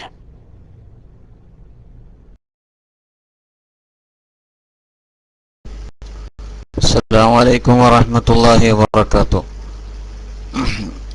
വന്നൊരു ചോദ്യം ഉസ്താദേ. എൻ്റെ പേര് അബ്ദുള്ള. എനിക്ക് 2 കുട്ടികളുണ്ട്. ഒരു കുട്ടിക്ക് 1 വർഷം 3 മാസവും ആണ്, മറ്റു കുട്ടിക്ക് 3 മാസം ആണ്. ആദ്യത്തെ കുട്ടിക്ക് മുലപ്പാൽ കൊടുക്കുന്നതിന് വല്ല തെറ്റുമുണ്ടോ? ഇങ്ങനെ 2 കുട്ടികളുണ്ട്. അപ്പോൾ ആദ്യത്തെ കുട്ടിക്ക് 1 വയസ്സും 3 മാസമായി, രണ്ടാമത്തെ കുട്ടിക്ക് 3 മാസമായി. അപ്പോൾ ആദ്യത്തെ കുട്ടിക്ക് ഇപ്പോൾ മുലപ്പാൽ കൊടുക്കുന്നതിന് വല്ല തെറ്റുണ്ടോ എന്നാണ് ചോദിച്ചത്. അസ്സലാമു അലൈക്കും വറഹ്മത്തുള്ളാഹി.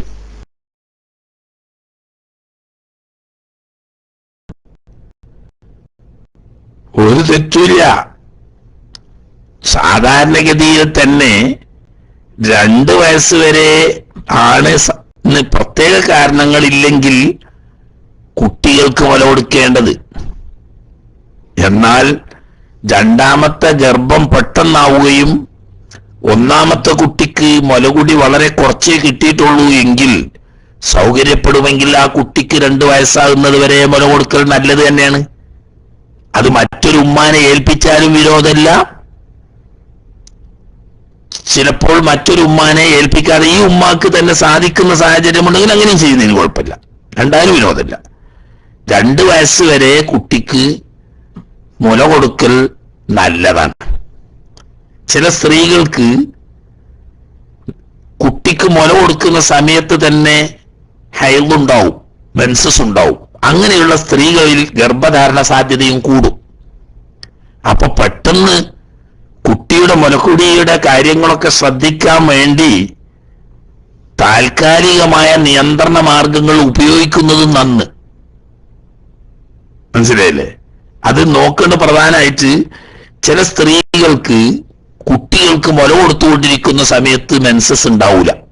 അങ്ങനത്തെ സ്ത്രീകളെ ആ സമയത്ത് ഭർത്താവ് ശാരീരികമായി ബന്ധപ്പെട്ടാൽ ഗർഭധാരണ ശേഷി വളരെ അപൂർവമായേ ഉണ്ടാവുള്ളൂ.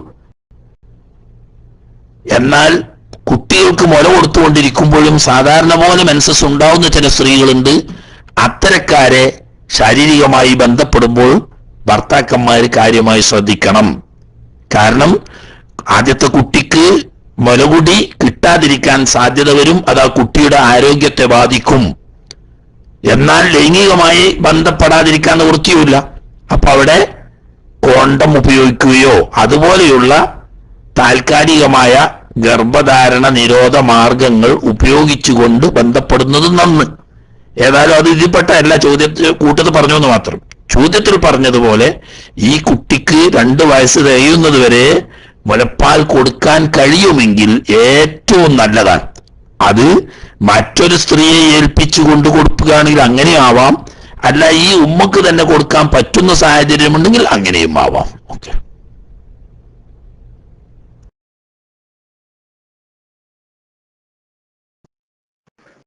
അസ്സലാമു അലൈക്കും വറഹ്മത്തുള്ളാഹി വബറകാതുഹു. ഉസ്താദെ, അത്തഹിയ്യാത്തിനെ പറ്റിയാണ് ചോദ്യം. അതായത് എന്റെ അവസാനത്തെ തഹിയ്യാത്തല്ല, ഇമാമിന്റെ അവസാനത്തെ തഹിയ്യാത്താണ്. അപ്പൊ അവിടെ ഞാൻ അത്തഹിയ്യാത്ത് മുഴുവൻ ഓതണോ? അതായത് മസീഹ് ദജ്ജാൽ വരെ ഓതണോ? അത് എനിക്ക് ഹമീദും മജീദ് വരെ ഓതിയാൽ മതിയോ?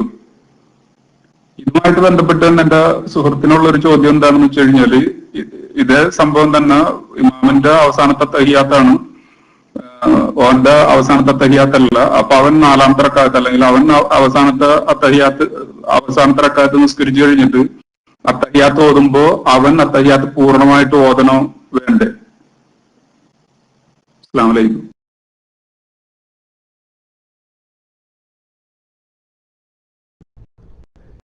എല്ലാവർക്കും വിധി ഒന്ന് തന്നെ. നിങ്ങൾക്കായാലും നിങ്ങളെ സുഹൃത്തിനായാലും ഒക്കെ ഒരേ വിധി തന്നെ. ഇമാമിനോടൊന്നിച്ച് അത്തഹിയ്യാത്ത് ഓതുമ്പോൾ ഇമാമ് സലാം വീട്ടുന്നത് വരെ പിന്തിത്തുടർന്ന മഅ്മൂമീങ്ങൾ അത്തഹിയ്യാത്ത് ഓതേണ്ടതും അത് മസീഹ് ദജ്ജാൽ വരെ ഓതാൻ സമയം കിട്ടുമെങ്കിൽ അതുവരെ ഓതലും സുന്നത്താണ്.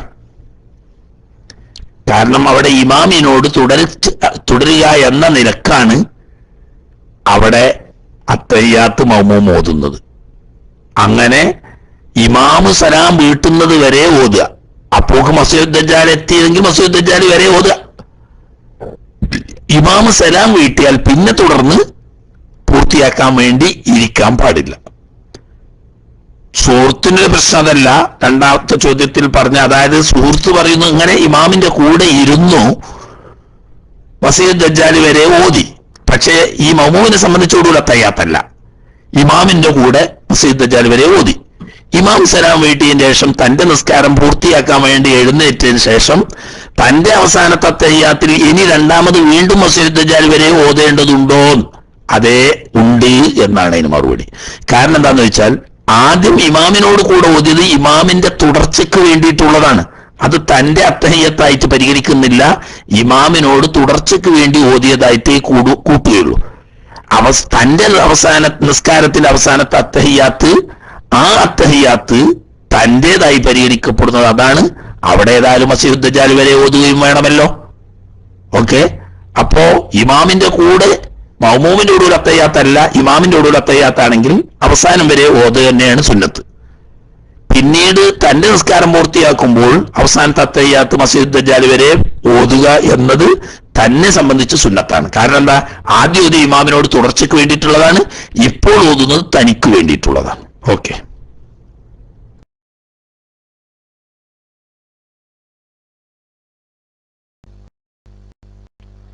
അസ്സലാമു അലൈക്കും.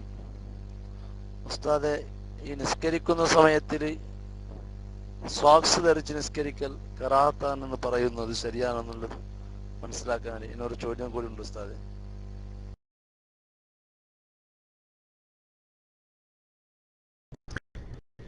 ഞാൻ കണ്ടിട്ടില്ല, എനിക്ക് കാണാത്ത പറയാൻ കഴിയില്ല. സോക്സ് ഉപയോഗിച്ച് നിസ്കരിക്കൽ കറാഹത്താണെന്ന് ഞാൻ എവിടെയും കണ്ടിട്ടില്ല. അതുകൊണ്ട് തന്നെ അങ്ങനെ ഉണ്ടോന്നും ഇല്ല എന്നും രണ്ടും എനിക്കറിയില്ല. എന്നാൽ ഷൂ ധരിച്ചുകൊണ്ടോ ചെരുപ്പ് ധരിച്ചുകൊണ്ടോ നിസ്കരിക്കൽ ജായിസാണ്, കറാഹത്തില്ലാതെ ജായിസാണ്. നജസില്ല ഞാൻ മതി, അതുപോലെ തന്നെ കൂട്ടിയാൽ മതി സോക്സിനും എന്നാണ് ഞാൻ മനസ്സിലാക്കിയത്. പക്ഷേ ഞാൻ വ്യക്തമായി എവിടെയും കണ്ടിട്ടില്ല. ഏതെങ്കിലും ഉസ്താദന്മാര് കണ്ടവരുണ്ടെങ്കിൽ അവർ ഉണർത്തിയാൽ അതനുസരിച്ച് എനിക്കും പറയാൻ പറ്റും. ഓക്കെ.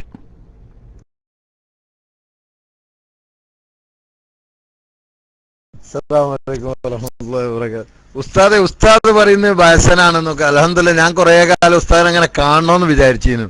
അവസാനം ഫേസ്ബുക്കില് നമ്മളെ സുന്നി ഗ്ലോബൽ വോയിസിന്റെ ഈ ക്ലാസിന്റെ ഒരു പരിപാടി ഇട്ടാരോ, ഉസ്താദിന്റെ ഒരു ഫോട്ടോ വെച്ച് അൽഹംദുലില്ലാ ചെറുപ്പക്കാരനായ പണ്ഡിതൻ എന്നാ എന്റെ ഭാഷയിൽ പറയാം. ഏതായാലും ഒരു ചോദ്യോട് ചോദിക്കുന്നു ഉസ്താദെ, അതായത് സ്ത്രീകൾ പ്രസവിച്ച് കഴിഞ്ഞിട്ടാണെങ്കിൽ അതായത് ഇത്ര ദിവസം കഴിഞ്ഞിട്ട് ബന്ധപ്പെടാൻ പാടുള്ളൂ എന്നുള്ള വല്ല നിയമമുണ്ടോ? അതിന്റെ മസാല എങ്ങനെയാണെന്ന് ഒന്ന് പറഞ്ഞു തന്നാ നന്നായിരുന്നു. അസ്സലാമു അലൈക്കും വറഹ്മത്തുള്ളാഹി.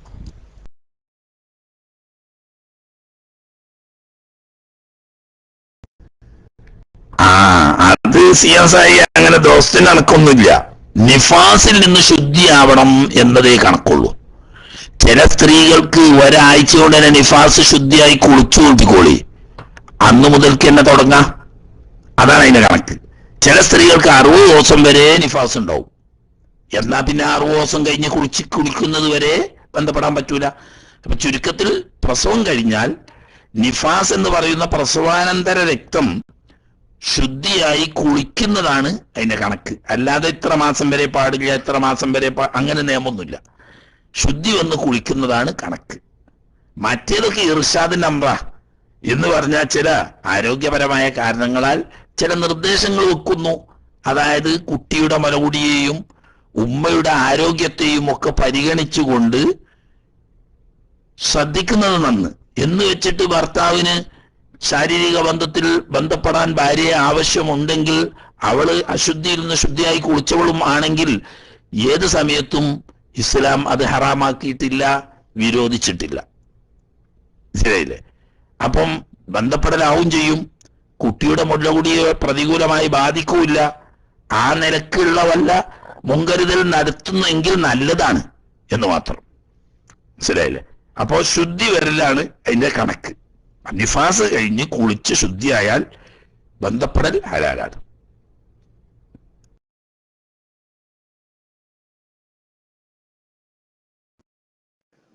അസ്സലാമു അലൈക്കും. ഉസ്താദെ, എന്റെ ചോദ്യം സുജൂദ് പോകുന്നതിനുള്ള സ്റ്റെപ്പ് എന്താണെന്നാണ്. അതായത് വലത് കാൽമുട്ട ആദ്യം കുത്തിയിട്ടാണോ, അതെ കാൽമുട്ടുകൾ കുത്തിയിട്ട് മാത്രമോ കൈ കുത്താൻ പാടുള്ളോ, എഴുന്നേൽക്കുമ്പോഴും എങ്ങനെയാണെന്നുള്ളതൊന്ന് പറഞ്ഞാൽ കൊള്ളാം. അതാണ് ഒരു ചോദ്യം. രണ്ടാമത്തത്, കാരണം ഇവിടെ ഗൾഫിൽ പലയിടത്തും ആളുകൾ സമീഅല്ലാഹു ലിമൻ ഹമിദ പറഞ്ഞു കഴിഞ്ഞിട്ടുള്ള ദുആയുടെ സമയത്ത് കൈ ദുആ ചെയ്യുമ്പോ ഉള്ള പോലെ മലർത്തി പിടിക്കാറുണ്ട്. അതാണോ അതിന്റെ ശരിയായ രൂപം? 2 ചോദ്യങ്ങളാണ്. അസ്സലാമു അലൈക്കും.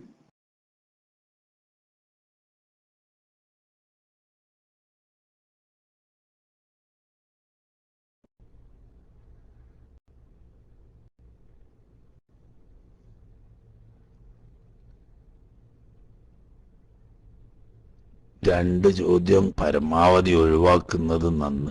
മനസ്സിലായില്ലേ?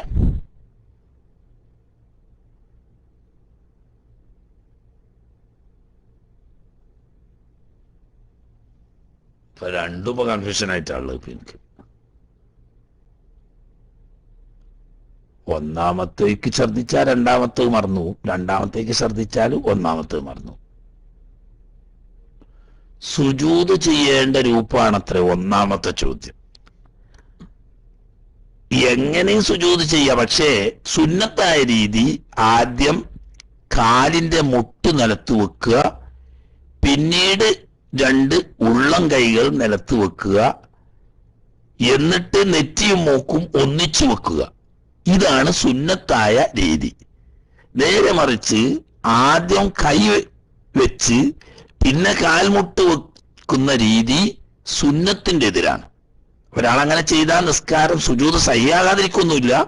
പക്ഷെ സുജൂദിൻ നബി സല്ലല്ലാഹു അലൈഹി വസല്ലം തങ്ങളുടെ സുന്നത്തായി ഹദീസിൽ വന്ന രൂപത്തിനെതിരാണ്.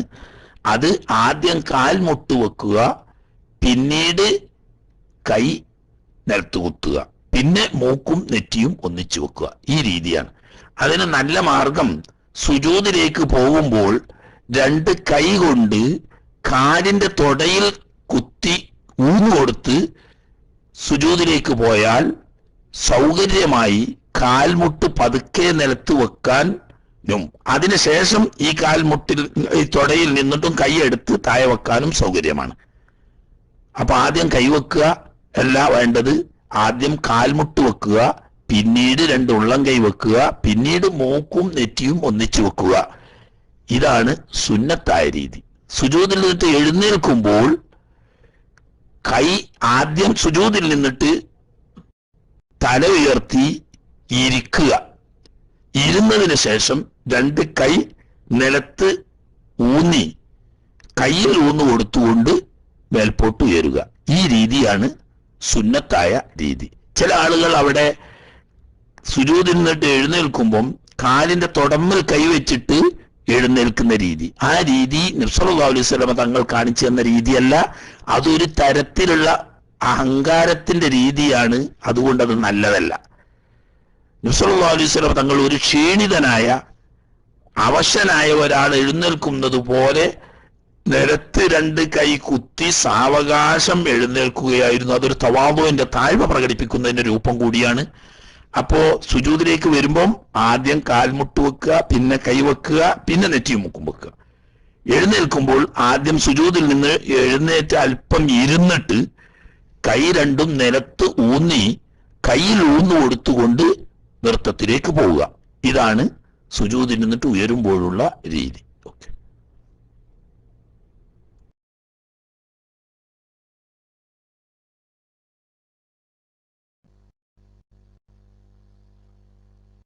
ഉസ്താദ്, ഈ മരിച്ചതിന്റെ ശേഷം ഖബറിന്റെ മുകളിൽ ഈ മീസാൻ കല്ല് എന്ന് പറഞ്ഞ് പേര് എഴുതി വെക്കുന്ന കല്ല് വെക്കലുണ്ട്. അതെന്താണത്, പാടുണ്ടോ ഇല്ലെന്നും പറഞ്ഞാൽ സാർ.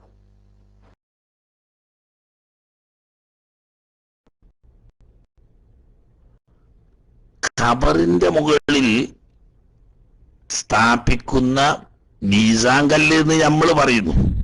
നിശാൻ കല്ല് എന്നാണ് അത് ലോപിച്ചിട്ട് മീസാനല്ല, ശരിക്ക് നിശാനാണ്, അടയാളം എന്നർത്ഥം. നിശാൻ കല്ലാണ്. ഈ നിശാൻ കല്ല് നബി സല്ലല്ലാഹു അലൈഹി വസല്ലം തങ്ങൾ മാതൃക കാണിച്ചു എന്ന ബഹുമാനപ്പെട്ട ഉസ്മാൻ ഇബ്നു മദ്ഊൻ റളിയല്ലാഹു തആല അൻഹു വഫാത്തായ സമയത്ത് തന്റെ തലഭാഗത്ത് വലിയ ഒരു കല്ല് നബി സല്ലല്ലാഹു അലൈഹി വസല്ലം തങ്ങൾ സഹാബാക്കളോട് ആ കല്ലിങ് എടുത്തുകൊണ്ടിരി എന്ന് പറഞ്ഞാൽ അവരെടുത്തോട്ട് പൊങ്ങണില്ല. അങ്ങനെ തിരുനബി സല്ലല്ലാഹു അലൈഹി വസല്ലം തങ്ങൾ തന്നെ ചെന്ന് അവിടുത്തെ ഷറഫാക്കപ്പെട്ട കൈകൊണ്ട് പൊക്കിയെടുത്ത് കൊണ്ടുവന്ന് ഉസ്മാൻ ഇബ്നു മദ്ഊൻ റളിയല്ലാഹു തആല അൻഹുവിന്റെ ഖബറിന്റെ തലഭാഗത്ത് സ്ഥാപിച്ചു. എന്നിട്ട് അതിന് കാരണം പറഞ്ഞത്, എന്റെ സഹോദരന്റെ, നബി തങ്ങളുടെ മലയോടി ബന്ധത്തിലുള്ള സഹോദരൻ ഉസ്മാൻ ഇബ്നു മദ്ഊൻ റളിയല്ലാഹു അൻഹു, എന്റെ സഹോദരന്റെ ഖബർ തിരിച്ചറിയാനും എന്റെ കുടുംബത്തിൽ നിന്ന് മരണപ്പെടുന്ന ആളുകളെ അതിന്റെ സമീപത്ത് മറ ചെയ്യാനുമുള്ള സൗകര്യത്തിന് വേണ്ടിയാണ് ഞാൻ ഇത് വെച്ചത് എന്ന്. അതുകൊണ്ടായിരിക്കാം ആ കല്ലിന് നിശാൻ കല്ല് എന്ന് നാട്ടിൽ പേര് വന്നത്, അടയാളക്കല്ല്. അപ്പൊ ആ അടയാളത്തിന് വേണ്ടി നാട്ടുന്നതാണ് എന്നത് കൊണ്ട് ഇന്ന് ധാരാളം ഖബറുകളാണ്. കുറച്ചു ദിവസം കഴിഞ്ഞാൽ തിരിച്ചറിയില്ല. അപ്പോ തന്റെ ബന്ധപ്പെട്ട ആളുടെ ഖബർ തിരിച്ചറിയാനും സിയാറത്ത് ചെയ്യാനുള്ള സൗകര്യത്തിനും വേണ്ടി പേരെഴുതി വെക്കുന്നത് കൊണ്ട് യാതൊരു തെറ്റും ഇല്ല, ചെയ്യാവുന്നതാണ്. എന്നാൽ പേരിനും പ്രശസ്തിക്കും വേണ്ടി എഴുതി വെക്കാൻ പാടില്ല, അത് വിരോധിക്കപ്പെട്ടതും കറാഹത്തുമാവുന്നു. അപ്പൊ അതിന്റെ ഉദ്ദേശം പോലെ ഉണ്ടാവും. തന്നെയല്ല, ചില ആളുകള് ആളെ സ്ഥാനം പേരും ഇന്നോടത്തിന്നോൻ ഇത്രാം തീയതി മരിച്ചു എന്നൊക്കെ എഴുതി വെക്കുന്നത്, അതൊക്കെ കറാത്ത. കാരണം അതൊക്കെ ഒരു ജാതി പ്രശസ്തിയാണ്.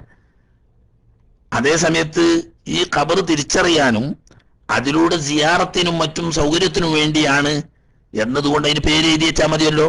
ആ ഉദ്ദേശത്തോടു കൂടി പേര് എഴുതി വെക്കാം, തെറ്റില്ല. അതേ സമയത്ത് മുൻ MLA അല്ലെങ്കിൽ മുൻ മന്ത്രി അല്ലെങ്കിൽ പഞ്ചായത്ത് പ്രസിഡന്റ് അതല്ലെങ്കിൽ പള്ളി കമ്മിറ്റിന്റെ പ്രസിഡന്റ് ഇത്രാം തീയതി മരണപ്പെട്ടു ഇന്ന മാസം എന്നൊക്കെ അടയാളപ്പെടുത്തിയിട്ട് ചില ഉദ്ഘാടന ഫലകങ്ങളിൽ എഴുതുന്നത് പോലെയൊക്കെ എഴുതി വെക്കുന്നവരുണ്ട് ചിലർ. അത് വിരോധിക്കപ്പെട്ടതാണ്. അല്ലാത്ത നിലക്ക് ഖബർ തിരിച്ചറിയാൻ വേണ്ടിയിട്ട് പേരെഴുതി വെക്കൽ അനുവദനീയമാണ്.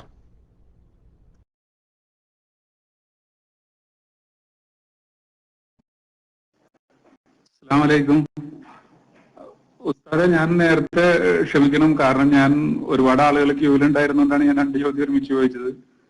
ഞാൻ ചോദിച്ച രണ്ടാമത്തെ ചോദ്യം, അതായത് ചില ആളുകൾ സമീഅല്ലാഹു ലിമൻ ഹമിദ പറഞ്ഞിട്ട് എഴുന്നേൽക്കുമ്പോ കൈ മലർത്തി പിടിച്ചിട്ട് ദുആ ചെയ്യണ വിധത്തിൽ പിടിച്ചിട്ട് ചെയ്യാറുണ്ട്. അങ്ങനെയാണോ ചെയ്യേണ്ടത് എന്ന് അറിയാനായിരുന്നു. അസ്സലാമു അലൈക്കും.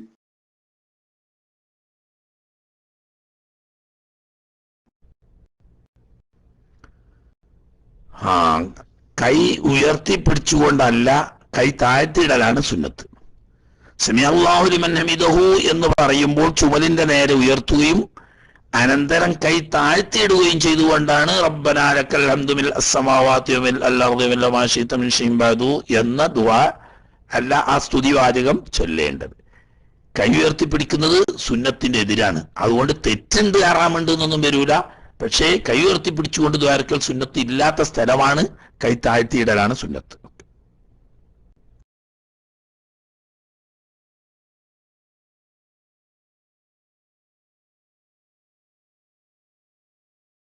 അസ്സലാമു ആരും മൈക്കിലൊന്നും വരുന്നില്ല, മുകളിലുള്ള കൈ ഒന്നിച്ചിരിക്കുന്നേ ഉള്ളൂ. ഉസ്താദ് അൽഹംദുലില്ലാഹ്, ഏതായാലും ഈ സംവിധാനം ചെയ്ത അള്ളാഹിന് ഒരുപാട് സ്തുതി. കാരണം നമ്മളിങ്ങനെ ഉസ്താദ്മാരെ ക്ലാസ് റൂമിൽ മുന്നേ കുത്തിയിരുന്ന് ചോദിക്കാൻ പറ്റാത്ത ചോദ്യമൊക്കെ അവിടുന്ന് അബൂശാക്കിർ ഉസ്താദിനെ കൊണ്ട് നേരിട്ട് ചോദിച്ചിട്ട് നമുക്ക് അൽഹംദുലില്ലാഹ് എല്ലാവർക്കും ഉള്ള എല്ലാ റൂമിലിരുന്നും കേൾക്കാൻ പറ്റുന്നുണ്ടല്ലോ. ഏതായാലും ഉസ്താദ് നേരത്തെ ഒരു ചോദ്യം ചോദിച്ചിരുന്നു, ഈ നോമ്പുകാരന് സ്വപ്നസ്ഖലനം ഉണ്ടായിക്കുകയാണെങ്കിൽ അതിന്റെ ഈ സ്വപ്നസ്ഖലനം ഉണ്ടാവുന്നത് ഇവന് ഉണർച്ചയിലാണ് ഈ സംഭവിക്കുന്നത്. സ്വപ്നം കണ്ട് ഉണർച്ചയിലാണ് ഇത് സംഭവിച്ചു പോയത്. അപ്പോ നോമ്പിന്റെ വിധി എന്താണ്? നോമ്പ് പോയി പോകുവോ അല്ലെങ്കിൽ?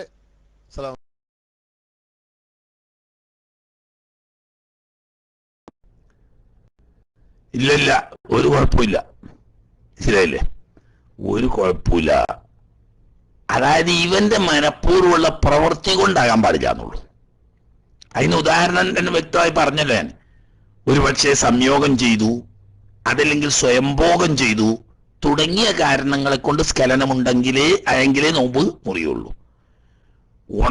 ഉറക്കൽ സ്വപ്നം കണ്ടു, സ്വപ്നത്തിൽ ഉദ്ധാരണം സംഭവിച്ചു, പക്ഷേ പെട്ടെന്ന് ഞെട്ടി ഉണർന്നതിന് ശേഷമാണ് സ്ഖലനം സംഭവിച്ചത്, അതുകൊണ്ട് നോമ്പ് മുറിയില്ല.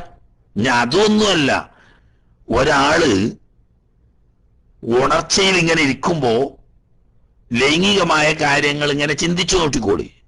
ആ ചിന്തിച്ചു കൊണ്ടിരിക്കുമ്പം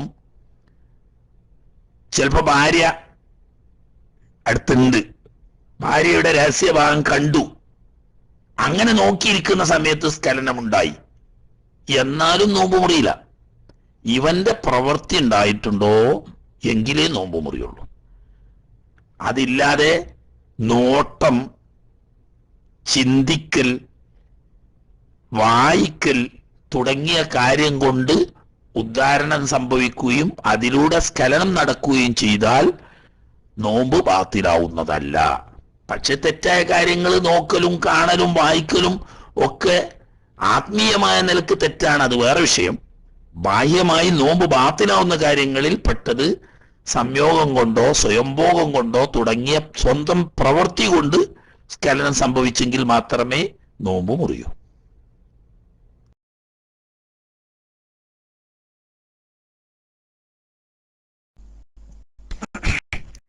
അസ്സലാമു അലൈക്കും വറഹ്മത്തുള്ളാഹി വബറകാതുഹു.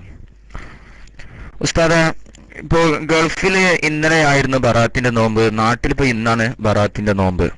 അപ്പോ ഗൾഫിൽ ഇന്നലെ ബറാത്തിന്റെ നോമ്പ് ഒരാള് നോറ്റിട്ട് നോമ്പ് ഇന്നലെ നോമ്പ് പറഞ്ഞിട്ട് അവിടുന്ന്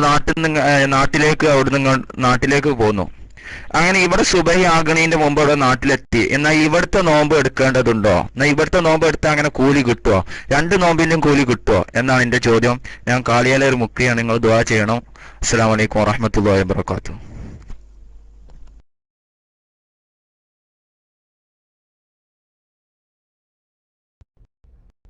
വലൈക്കും അസ്സലാം വറഹ്മത്തുള്ളാഹി. അല്ലാഹു തആല ബർക്കത്ത് ചെയ്യട്ടെ. എല്ലാ നിലക്കും ജോലിയിലും കുടുംബത്തിലും ജീവിതത്തിലും ഒക്കെ അല്ലാഹു തആല ഖൈറും ബർക്കത്തും ഏറ്റി തരുമാറാകട്ടെ എന്ന് ദുആ ചെയ്യാം. ഗൾഫില് പറഞ്ഞേക്ക് തിങ്കളാഴ്ചയായിരുന്നു നോമ്പ്. തിങ്കളാഴ്ച ഇവിടുന്ന് നോമ്പെടുത്ത് തിങ്കളാഴ്ച രാത്രി നാട്ടിൽ പോയി. സുബഹിന്റെ മുമ്പ് നാട്ടിലെത്തിയാൽ നാട്ടില് ചൊവ്വാഴ്ചയാണല്ലോ നോമ്പ്. ആ നോമ്പ് നോറ്റാൽ ഉൽക്കൽ സുന്നത്തുണ്ട്, നോറ്റാൽ കൂലി കിട്ടും ചെയ്യും. 2നും കിട്ടും കൂലി. കാരണം അള്ളാന്റെ അടുക്കൽ ഇത് ഇഷ്ടം പോലെ ഉണ്ട്. പിന്നെ ഇതിന്റെ നിയമം എങ്ങനെയെന്ന് ചോദിച്ചാൽ, താൻ നിലവിൽ ഇപ്പോൾ എവിടെയാണോ ഉള്ളത് ആ നാട്ടുകാരനായിട്ടാണ് അവനെ പരിഗണിക്കപ്പെടുക. അപ്പൊ തിങ്കളാഴ്ച ദിവസം ഗൾഫിലായപ്പം ഗൾഫിലുള്ള ആളായിട്ടാണ് പരിഗണിക്കുന്നത്. അവിടുത്തെ 15ന്റെ അന്ന് നോമ്പ് പോറ്റ, 15ന്റെ അന്ന് നോമ്പ് പോറ്റ കൂലി കിട്ടും. 3 കൂലിയാണ്. അയ്യാമുൽ ബീറിന്റെ 15 ആ കൂലിയും കിട്ടും. തിങ്കളാഴ്ച നോമ്പ് സുന്നത്താണ്, ആ കൂലിയും കിട്ടും. ഷാബാൻ ബൗദിയുടെ നോമ്പ് സുന്നത്താണ്, ആ കൂലിയും കിട്ടും. രാത്രി നാട്ടിൽ പോയി സുബഹിന്റെ മുമ്പ് നാട്ടിലെത്തിക്കഴിഞ്ഞാൽ ഇപ്പൊ നാട്ടുകാരനായി. നാട്ടില് 15 ആയിട്ടുള്ളൂ. അപ്പൊ അന്ന് നോമ്പ് വെച്ച് അപ്പൊ ഷാബാൻ ബൗദിയുടെ ബറാത്ത് നോമ്പിന്റെ കൂലിയും കിട്ടും. അതുപോലെ തന്നെ അയ്യാമുൽ ബീറിന്റെ 15 എന്നുള്ള കൂലിയും കിട്ടും. അപ്പം തലേന്നും 15 പിറ്റേന്നും 15 എന്നല്ലോ. അങ്ങനെയല്ല, ഒരു മനുഷ്യനെ കണക്ക് കൂട്ടുന്നത് അവൻ എവിടെയാണ് ഉള്ളത് എന്ന് നോക്കിയിട്ടാണ്. ഗൾഫിലുണ്ടാവുമ്പോൾ ഗൾഫിലുള്ള ആളുകളുടെ കണക്കാണ്, നാട്ടിലുണ്ടാവുമ്പോൾ നാട്ടിലുള്ള ആളുടെ കണക്കാണ്. നാം ഇപ്പോൾ എവിടെയാണോ ഉള്ളത് അവിടെ ഉള്ള കണക്കാണ്. അതുകൊണ്ടാണല്ലോ ചിലപ്പോൾ റമദാൻ മാസം 31 നോൽക്കേണ്ടി വരുന്ന അവസ്ഥ ഉണ്ട്. 31 നോമ്പ് നിൽക്കേണ്ട അവസ്ഥ ഉണ്ട്. അറബി കണക്കനുസരിച്ച് ഒരിക്കലും 31 നോമ്പ് ഉണ്ടാവില്ലല്ലോ. അത് പറഞ്ഞിട്ട് കാര്യമില്ല. അത് ഇങ്ങനെയാണ്. ഇപ്പോൾ ഇവൻ ഏത് നാട്ടുകാരനാണോ അതാ പരിഗണിക്കുക. ഇപ്പൊ ഉദാഹരണം പറഞ്ഞാല് റമദാൻ മാസം ഈ പറഞ്ഞേക്കിപ്പം മിറാജും അതുപോലെ ബറാത്തും ഒക്കെ വ്യത്യാസപ്പെട്ടു വന്നല്ലോ എന്നതുപോലെ റമദാനും വ്യത്യാസപ്പെട്ടു നോക്കിക്കോളി. അങ്ങനെ ഉദാഹരണം പറഞ്ഞാൽ വെള്ളിയാഴ്ച റമദാൻ 1 നോക്കിക്കോളി ഗൾഫില്, നാട്ടിൽ ശനിയാഴ്ചയാണ് നിൽക്കുക. അങ്ങനെ ഗൾഫിൽ നിന്നിട്ട് വെള്ളിയാഴ്ച നോമ്പ് നോറ്റ് തുടങ്ങിയ ആള് നാട്ടിൽ പോയി റമദാൻ അവസാനത്തിന്. ഇവന് വെള്ളിയോട് വെള്ളി 29, ശനി 30 ആവും. അപ്പൊ ശനിയാഴ്ച 30. നാട്ടിലാണെങ്കിലോ ശനിയാഴ്ച 1, ശനിയോട് ശനി 29 ആവുള്ളൂ. അപ്പൊ നാട്ടുകാർക്ക് 29 ആയ സമയത്ത് ഇവന് 30 പക്ഷേ ഇവന്റെ ഭാഗ്യത്തിനോ ഭാഗ്യക്കേടിനോ, ഭാഗ്യത്തിന് എന്ന് പറയാ, നാട്ടില് അന്ന് നിലാവ് കണ്ടില്ല, നാട്ടില് 30 ഉണ്ട്. അപ്പൊ തിങ്കളാഴ്ച നാട്ടിലത്തെ പെരുന്നാള് അല്ലെങ്കിൽ ഞായറാഴ്ച പെരുന്നാള്. നാട്ടില് 29 ശനി, 30 ഞായർ, തിങ്കളാഴ്ച 1. അപ്പോ നാട്ടുകാരൊക്കെ 30 എന്നുള്ള ആൾക്ക് നോൽമ്പ് വിൽക്കുകയാണെന്ന് ഞായറാഴ്ച, ഇവൻ അന്ന് 31. നോറ്റുള്ള നിർബന്ധാണ്, നോക്കാൻ പാടില്ല, ഹറാമ. കാരണം എന്താ, ഇപ്പോൾ നാട്ടുകാരാ. നാട്ടിൽ റമദാൻ 30. റമദാൻ മാസത്തിൽ നോമ്പ് വിൽക്കൽ ഉജൂബ. പണ്ട് വെള്ളിയാഴ്ച നോമ്പ് വെച്ച് അവൻ ഗൾഫിലാണ്, ഗൾഫിലന്ന് 1. ഇപ്പൊ കണ്ടോ 31 നോമ്പ് കിട്ടാൻ കാരണം റമദാൻ 30 ഉണ്ടാവുള്ളൂ. പക്ഷെ ഇവന് 31 നോൽക്കണം എന്നറിയാൻ കാരണം തുടങ്ങിയപ്പം ഗൾഫിൽ, ഇനി ഗൾഫുകാരനായിട്ട് നോമ്പ് വെച്ച് ലാസ്റ്റ് ആയപ്പോ നാട്ടിലാണ്, അപ്പൊ നാട്ടുകാരനായിട്ട് നോമ്പ് വെച്ച്. അപ്പൊ ഏത് നാട്ടിലാണോ ആളുള്ളത് ആ നാട്ടിലത്തെ പരിഗണനയാണ് ഉണ്ടാകുക. അത് സുന്നത്ത് നോമ്പായാലും അങ്ങനെ തന്നെ, ഫർദ് നോമ്പായാലും അങ്ങനെ തന്നെ, പെരുന്നാളാണെങ്കിലും അങ്ങനെ തന്നെ.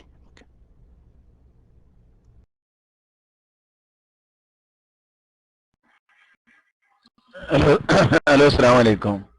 ഉസ്താദേ, മയ്യത്ത് നിസ്കാരത്തിനെ പറ്റിയാണ് ഒരു ചോദ്യം.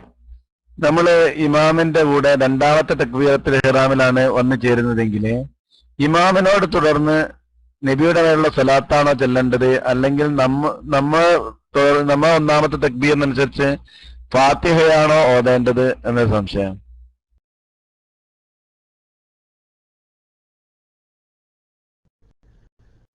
അത് നല്ലൊരു ചോദ്യം. അത് പലരും അറിയില്ല, പക്ഷെ ആദ്യം ചോദിക്കലില്ലേ. പിന്തി തുടർന്ന ആള്, മയ്യിത്ത് നിസ്കാരത്തിൽ പിന്തി തുടർന്ന ആള് എങ്ങനെയാണ് മയ്യിത്ത് നിസ്കാരം നിർവഹിക്കേണ്ടത് എന്നതാണ് ചോദ്യം. ഇവിടെ ഒരുപാട് വിവരക്കേടുകൾ ജനങ്ങളിൽ നിന്നിട്ട് വരുന്നുണ്ട്. ഒന്നിപ്പോ ഈ ചോദിച്ചു തന്നെ, അതായത് എന്താണ് മൗമൂമ് ആരെ തർത്തീബാ പാലിക്കേണ്ടത്, സ്വന്തം തർത്തീബാണോ അതല്ല ഇമാമിന്റെ തർത്തീബാണോ? പിന്നെ മസ്ബൂക്ക് നോക്കുമ്പോ രണ്ടും പറയാം. ഈ തുടർന്ന പിന്തി തുടർന്ന ഈ മൗമൂമ് അത് രണ്ടാമത്തെ തക്ബീറിലായാലും വേണ്ടിയില്ല, മൂന്നാമത്തെ ഏലോട്ടെ, പിന്തി തുടർന്നോ. ഒന്നാമത്തെ തക്ബീർ ഇമാം കെട്ടുമ്പോൾ കൂട്ടില്ല, ഇമാം രണ്ടാം തക്ബീർ കെട്ടിയതിന് ശേഷം അല്ലെങ്കിൽ മൂന്നാം തക്ബീർ കെട്ടിയതിന് ശേഷം അല്ലെങ്കിൽ നാലാം തക്ബീർ കെട്ടിയതിന് ശേഷമാണ് തുടർന്ന് ഓടിക്കൊള്ളി. എന്നാൽ ഈ പിന്തി തുടർന്ന മയ്യിത്ത് നിസ്കരിക്കുന്ന വ്യക്തി തന്റെ തർത്തീബാണ് പാലിക്കേണ്ടത്, ഇമാമിന്റെ തർത്തീബല്ല. എന്ന് പറഞ്ഞാൽ ഇപ്പൊ രണ്ടാമത്തെ തക്ബീറിലാണ് ഇവൻ തുടർന്നതെങ്കിൽ ഇമാമ് സ്വലാത്തിലുള്ള സമയമാണ്, ഇവന്റെ ഒന്നാം തക്ബീർ ഫാത്തിഹയാണല്ലോ ഓതേണ്ടത്. അപ്പൊ ഇമാമ് എന്ത് ചൊല്ലുന്നു എന്ന് ഓൻ നോക്കണ്ട, ഓന് ഫാത്തിഹ ഓതുക.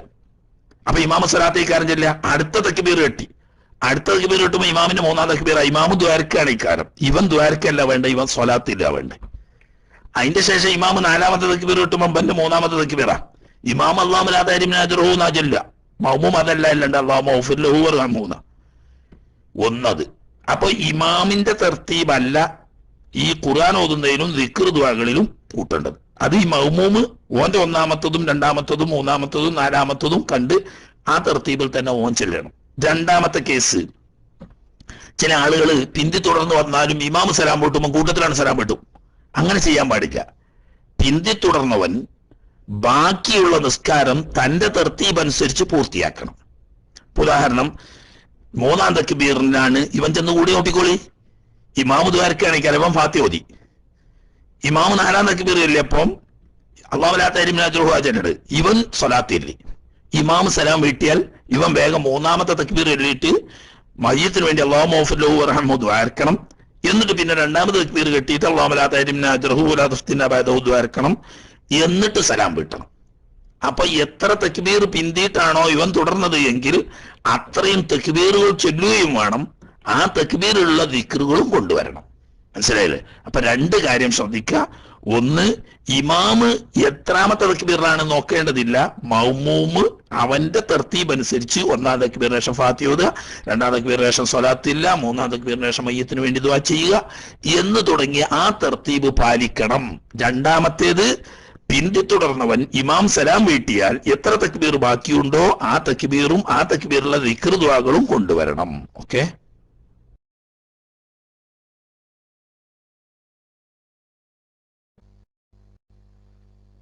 ജുമാനെ സംബന്ധിച്ചിട്ടാണ് 40 ആളെ കൊണ്ട് ജുമാ നിർത്തിയതാണ്. പക്ഷേ ആളുകൾ പുറത്തുണ്ട്, ആളുകൾ കുറെ ആളുകൾ ഉണ്ടാകുന്നു. എന്നിട്ട് ഈ 40 ആളിൽ നിന്ന് നാട്ടുകാരിൽ നിന്ന് കുറെ ആളുകൾ വേറെ പള്ളിയിലേക്ക് പോകുന്നു. അപ്പൊ നാട്ടുകാരിൽ നിന്ന് ചിലപ്പോൾ 30 ആളുണ്ടാകും, പുറത്തിന്റെ കുറെ 60 100 ആളുണ്ടാവും. അപ്പൊ ഇവിടുത്തെ സ്ഥിതി എന്താ അവസ്ഥ എന്ന് വിശദീകരിച്ചാൽ.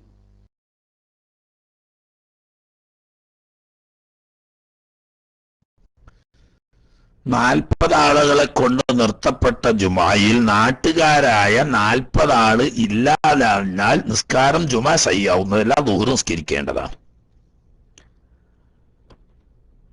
ബാക്കിയുള്ളവർ എത്ര ഉണ്ടായിട്ടും കാര്യമില്ല. നാട്ടുകാരായ ആളുകൾ 40 ആളുകള് കൊണ്ട് ജുമാ നടത്തിയതാണെങ്കിൽ നാട്ടുകാരായ ആളുകൾ തന്നെ 40 ആളുണ്ടെങ്കിലേ ജുമാ നിസ്കാരം സയ്യാവൂ, ഇല്ലെങ്കിൽ ദുഹർ മടക്കി നിസ്കരിക്കണം. നാട്ടുകാർ കുറവാണെങ്കിലും പുറനാട്ടുകാർ കുറെ ഉണ്ട്, അതുകൊണ്ട് കാര്യമില്ല, ജുമാ സയ്യാവൂല.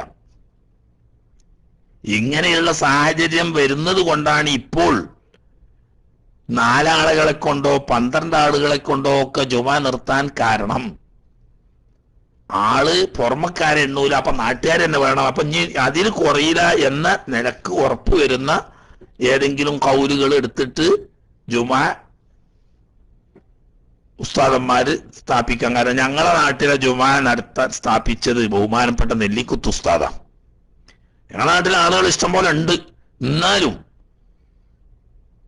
പലരും യാത്രക്കാരാണ്, ജോലിയുള്ള ഗവൺമെന്റ് ജോലിയും അല്ലാത്ത ജോലിയും ഒക്കെ ഉണ്ടായിട്ട് പുറത്തു പോകുന്നവരാണ്. അപ്പൊ ചിലപ്പറ്റ് കുറഞ്ഞെങ്കിലോ എന്ന് കൊണ്ട് സൂക്ഷ്മതയ്ക്ക് വേണ്ടി 12 ആളെ കൊണ്ടാണ് ജുമാ നടത്തുന്നത് എന്ന് ബഹുമാനപ്പെട്ട നെല്ലിക്കുത്ത് ഉസ്താദ് പ്രഖ്യാപിക്കുകയും അങ്ങനെ 12 ആളുകളെ കൊണ്ടാണ് ഞങ്ങളെ ജുമാ സ്ഥാപിച്ചത്. പക്ഷെ 100-ൽ കുറയാത്ത ആളുകൾ എപ്പോഴും ഉണ്ട്, അത് വേറെ വിഷയം. ഇനി കുറഞ്ഞാൽ ജുമാ ബാത്തിലാകരുതല്ലോ എന്ന സൂക്ഷ്മത കൊണ്ടായിരിക്കാം ഉസ്താദ് അങ്ങനെ നിർദ്ദേശിച്ചത്.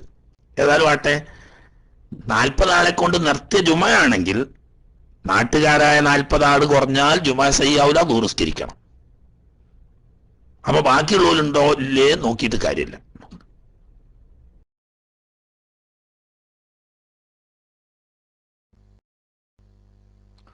എന്നൊരു ചോദ്യം ഉസ്താദ്, ഈ മൊയ്രം അതായത് മോതിരം കയ്യിലേക്ക് ധരിക്കുന്നുണ്ട്, അതായത് ഒന്ന് ധരിക്കൽ സുന്നത്താണെന്ന് പറയുന്നത്, അധികം ധരിച്ചാൽ അത് ഈ വെള്ളിൻ്റെത് അല്ലാത്ത ധരിച്ചാൽ എന്താ അവസ്ഥ? അല്ലാത്തത്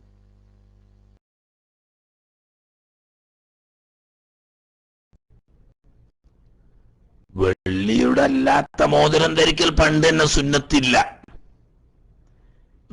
ഇരുമ്പ്, ചെമ്പ്, പിച്ചള പോലെയുള്ളത് കൊണ്ട് മോതിരം ധരിക്കൽ ഹറാമില്ലെങ്കിലും ഉത്തമമല്ല, എന്നാൽ ജായിസാണ്. ഒന്ന്, വെള്ളി കൊണ്ടുള്ള ഒരു മോതിരം സുന്നത്താണ്. വെള്ളി അല്ലാത്ത, സ്വർണം ഹറാമാണ്, വെള്ളി അല്ലാത്ത മറ്റ് ലോഹങ്ങളെ കൊണ്ടുള്ളത് ഹറാമില്ല, എന്നാൽ സുന്നത്തുമില്ല. ഒന്നിനെ പറ്റിയാ പറയുന്നത്. ഒന്നിൽ കൂടുതൽ ഹറാമാണോ അല്ലേ എന്ന് വെള്ളിന്റെ വട സംബന്ധിച്ച് ബഹുമാനപ്പെട്ട ഇമാമിയങ്ങൾ തമ്മിൽ അഭിപ്രായ വ്യത്യാസമുള്ള വിഷയമാണ്.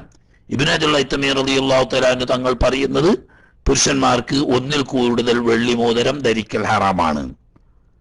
എന്നാൽ ഇമാം റംലി റഹ്മത്തുള്ളാഹി അലൈഹി തങ്ങൾ പറഞ്ഞത് ഒന്ന് സുന്നത്ത്, ഒന്നും കൂടുതൽ ധരിക്കുന്നത് അമിതമാണെന്ന് ഉറുഫിൽ പറയപ്പെടാത്ത രീതിയിലാണെങ്കിൽ ജായിസാവും, പക്ഷേ സുന്നത്തില്ല. വെള്ളിയും പൊന്നും അല്ലാത്തത് ഹറാമില്ലെങ്കിലും സുന്നത്തുമില്ല. പക്ഷെ അത് ഒന്നിൽ കൂടുതൽ വരുമ്പോൾ ഹറാമാണോ എന്ന് ഞാൻ നേരിൽ കണ്ട എന്റെ അടുത്ത് ഓർമ്മയില്ല, എനിക്കറിയില്ല.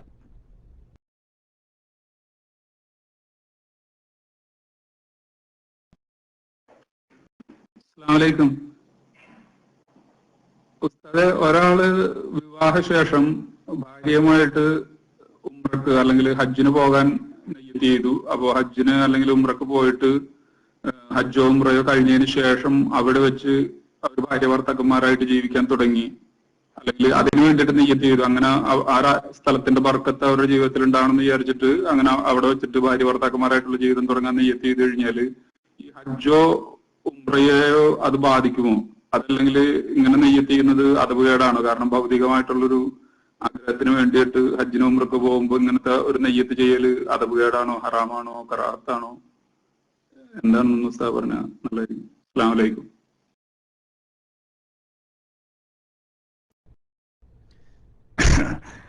തർക്കിടില്ല, നല്ല നെയ്യത്തൊക്കെ ആണെങ്കിൽ കുഴപ്പമൊന്നുമില്ല. വിവാഹിതനായ ഒരു സ്ത്രീയും പുരുഷനും കൂടി ഹജ്ജിന് പുറപ്പെടുന്നു അല്ലെങ്കിൽ ഉംറക്ക് പുറപ്പെടുന്നു. വിവാഹം കഴിഞ്ഞെങ്കിലും ശാരീരിക ബന്ധത്തിൽ ഏർപ്പെടല് പരിശുദ്ധ മക്ക ശരീഫിൽ ചെന്ന് ഉംറ നിർവഹിച്ചതിന് ശേഷം പരിശുദ്ധ ഹറമാവുന്ന പുണ്യഭൂമിയിൽ വെച്ച് തുടങ്ങാം എന്ന് കരുതിയിട്ട് പോയി. അങ്ങനെ ഉംറ നിർവഹിച്ചതിന് ശേഷം പരിശുദ്ധ ഹറമിലുള്ള താമസ സ്ഥലത്ത് വെച്ച് ഭാര്യയും ഭർത്താവും തമ്മിൽ ബന്ധപ്പെടുന്നു. ഹറമിൽ വെച്ച്, ഹറമ് വളരെ പുണ്യമുള്ള സ്ഥലമാണല്ലോ, ആ ബറക്കത്ത് കിട്ടട്ടെ എന്ന ഉദ്ദേശത്തിലാണെങ്കിൽ എനിക്ക് കുഴപ്പമൊന്നുമില്ല. അത് പ്രത്യേകിച്ച് പുണ്യമുള്ളതും സുന്നത്തുള്ളതും ആയിട്ടൊന്നും കണ്ടിട്ടില്ല, എങ്കിലും അതിന് കുഴപ്പമൊന്നുമില്ല. ഈ ഹജ്ജിന്റെയോ അല്ലെങ്കിൽ ഉംറയുടെ പ്രതിഫലത്തിനെ അത് പ്രതികൂലമായി ബാധിക്കുന്നതും അല്ല. മനസ്സിലായില്ലേ? കാരണം ഒരു നല്ല ഉദ്ദേശം വെച്ചിട്ട് എന്നും തനിക്ക് സന്താനങ്ങൾ ജനിക്കുകയാണെങ്കിൽ ആ സന്താന പരമ്പര നിലനിൽക്കുന്ന കാലത്തോളം അതിന്റെ ബറക്കത്ത് കിട്ടാനും അതുപോലെ തന്നെ നാളെ ആഖിറത്തിൽ നമുക്ക് ഷഫാഅത്ത് ലഭിക്കാൻ സഹായകമാവുന്ന നിലക്കുള്ള സ്വാലിഹായ സന്താനങ്ങൾ ജനിക്കാനും ഒക്കെ ഈ പുണ്യഭൂമിയിൽ വെച്ച് പുണ്യമേറിയ ഉംറ അതല്ലെങ്കിൽ ഹജ്ജ് നിർവഹിച്ച ആ പുണ്യമായ ഇബാദത്തിന്റെ ശേഷം ആ പുണ്യഭൂമിയിൽ വെച്ചാകാം ഹബീബ് റസൂലുള്ളാഹി സ്വല്ലല്ലാഹു അലൈഹി വസല്ലം തങ്ങളെ അല്ലാഹു സുബ്ഹാനഹു വ തആല പ്രിയപ്പെട്ട മാതാപിതാക്കൾക്ക് ഗർഭധാരണം നൽകിയ പുണ്യഭൂമി എന്ന നിലക്കാക്ക് നമ്മളെ നിയ്യത്ത് പോലെ ആ ഹബീബിനെ ഗർഭം ധരിച്ച നാട്ടില് അവിടെ വെച്ചാവട്ടെ ഞാൻ എന്റെ ഭാര്യയുമായിട്ട് ബന്ധപ്പെടുന്നത് എന്നൊരു മുഅ്മിനായ മനുഷ്യൻ കരുതുന്നുണ്ടെങ്കിൽ ഹബീബിനോടുള്ള മഹബത്തിന്റെ ഭാഗമാണ്, ഹറമിനോടുള്ള ബഹുമാനത്തിന്റെ ഭാഗമാണ്, ഒരു കുഴപ്പമില്ല, നല്ലതാണ്. അത് ഉംറയെയോ ഹജ്ജിനെയോ ബാധിക്കുന്നതല്ല.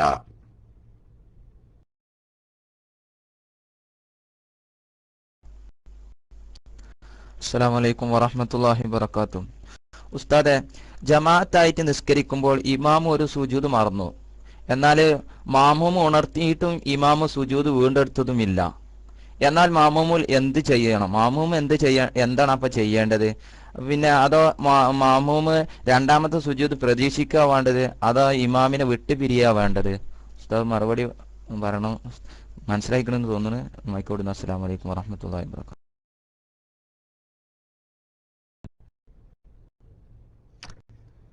വഅലൈക്കും അസ്സലാം. ജമാഅത്തായി നിസ്കരിക്കുന്ന സമയത്ത് ഒരു സുജൂദ് കഴിഞ്ഞ് ഇമാമ് തല ഉയർത്തി, പക്ഷേ ഇമാമ് മറന്നുകൊണ്ട് നൃത്തത്തിലേക്ക് പോയി. ഇമാമ് സുജൂദിൽ നിന്ന് തല ഉയർത്തിയപ്പോ മഅ്മൂമിങ്ങളും തല ഉയർത്തിയിട്ടുണ്ട്. എന്നാൽ ഇമാമിനെ ഉണർത്തിയിട്ട് ഇമാമിന് ഓർമ്മ വന്നില്ല. എന്നാൽ മഅ്മൂമിങ്ങൾക്ക് രണ്ട് രീതി ചെയ്യാവുന്നതാണ്. ഒരു പക്ഷേ ഇമാമിനോട് മുഫാറക്കത്ത് അഥവാ വിട്ടുപിരിഞ്ഞുകൊണ്ട് അടുത്ത സുജൂദ് ചെയ്ത് അവരുടെ നിസ്കാരം അവർക്ക് പൂർത്തിയാക്കാവുന്നതാണ്. ജമാഅത്തിന്റെ പ്രതിഫലം നഷ്ടപ്പെടൂല, കാരണം ഉള്ളത് കൊണ്ട് വിട്ടുപിരിഞ്ഞതാണ് ഒരു രീതി. രണ്ടാമത്തെ രീതി, ഇമാമിനെ പ്രതീക്ഷിക്കുക. പക്ഷെ ആ പ്രതീക്ഷിക്കണമെങ്കിൽ രണ്ടാമത്തെ സുജൂദിൽ പോയി ആ സുജൂദിലേ പ്രതീക്ഷിക്കാൻ പാടുള്ളൂ. അതായത് ഇമാമ് നൃത്തം കഴിഞ്ഞ് റുക്കുവും കഴിഞ്ഞ് സുജൂദിലേക്ക് വരുന്നത് വരെ രണ്ടാമത്തെ സുജൂദിൽ ഇമാമിനെ ഇന്തിളാർ ചെയ്യാവുന്നതാണ് വേണമെങ്കിൽ. ഈ രണ്ട് രീതിയും ആവാം. പക്ഷേ ഇമാമിന്റെ കൂടെ നൃത്തത്തിലേക്ക് പോകാൻ പാടില്ല, പോയാൽ നിസ്കാരം ബാത്തിലാവും. അതുപോലെ തന്നെ ഇടയിലെ ഇരുത്തത്തിൽ ഇമാമിനെ കാത്തിരിക്കാൻ പാടില്ല, അങ്ങനെ കാത്തിരുന്നാലും നിസ്കാരം ബാത്തിലാവും. മനസ്സിലായപ്പോ? ചോദ്യം മനസ്സിലാകാൻ എളുപ്പം, ഇനി ഉത്തരം മനസ്സിലാകാൻ കുറച്ച് പണിയുള്ള ചോദ്യമാണ്. 4 രീതിയാണ് അവിടെ. മനസ്സിലായോ? 4 രീതി. ഒന്ന്, ഇമാമിന്റെ കൂടെ എഴുന്നേൽക്കുക. അങ്ങനെ എഴുന്നേറ്റാ ബാത്തിലാവും. കാരണം എന്താ? ഇമാമ് മറന്നു പോയതാണെന്ന് മഅ്മൂമിന് ഉറപ്പാണ്, നിസ്കാരം ബാത്തിലാവും. ഇനി ഇമാമിന്റെ കൂടെ പോകാതെ ഇമാമിനെ കാത്തിരുന്നു എവിടെ? ഇടയിലിരുത്തത്തിൽ, എന്നാലും നിസ്കാരം ബാത്തിലാവും. കാരണം എന്താ? നീട്ടാൻ പാടില്ലാത്ത കസീറായ ഫർളാണ് ഇടയിലിരുത്തം, അവിടെ നീട്ടിയത് കൊണ്ടിട്ട് നിസ്കാരം ബാത്തിലാവും. 2 രീതി. ഹലാലാവുന്ന 2 രീതി, ഈ ഇമാമിനെ തംബീഹ് ചെയ്തിട്ട് തിരിച്ചു വരുന്നില്ലെങ്കിൽ ഇമാമിനെ വിട്ടുപിരിഞ്ഞ് മുഫാറക്കത്ത് ചെയ്തുകൊണ്ട് തന്റെ നിസ്കാരം പൂർത്തിയാക്കുക. അതാണ് ഏറ്റവും നല്ല രീതി. അതല്ലെങ്കിൽ പിന്നെ ചെയ്യാവുന്ന രീതി, ഇടയിലെ ഇരുത്തത്തിൽ നിന്നിട്ട് വേഗം സുജൂദിലേക്ക് പോവുക, രണ്ടാമത്തെ സുജൂദിൽ, എന്നിട്ട് ആ സുജൂദിൽ ഇമാമിനെ ഇന്തിളാർ ചെയ്യാം. അത് ജായിസാണ്. അപ്പൊ 2 രീതിയിൽ നിസ്കാരം ബാത്തിലാവും. 2 രീതി അനുവദനീയമാണ്. ഇതിൽ ഏറ്റവും ഉത്തമമായത് ഇമാമിനെ മുഫാറക്കത്ത് ചെയ്ത് തന്റെ നിസ്കാരം പൂർത്തിയാക്കലാണ്.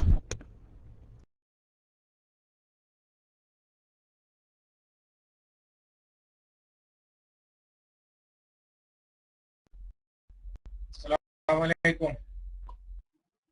ഉസ്താദ്, നമ്മൾ ഇമാമോട് കൂടി നിസ്കരിക്കുമ്പോഴേ 3 റക്അത്തുള്ള നിസ്കാരത്തിൽ നമ്മൾ 1 റക്അത്ത് കഴിഞ്ഞതിന് ശേഷമാണ് തുടർന്നതെങ്കിൽ നമ്മൾ ഇമാമ് സലാം വീട്ടുമ്പോൾ നമ്മളും സലാം വീട്ടി, എന്നിട്ട് സലാം വീട്ടി അതിന്റെ അസ്തഗ്ഫിറുല്ലാഹ് ചൊല്ലിയതിന് ശേഷമാണ് നമുക്ക് ഓർമ്മ വരുന്നത് 1 റക്അത്ത് ബാക്കി ഉണ്ടല്ലോ. അപ്പൊ നമ്മൾ എണീറ്റ് 1 റക്അത്ത് ബാക്കി നിസ്കരിച്ചാൽ മതിയാ, അല്ല രണ്ടാമത് ഫുള്ളായിട്ട് നിസ്കരിച്ച് തീർക്കണം? അസ്സലാമു അലൈക്കും.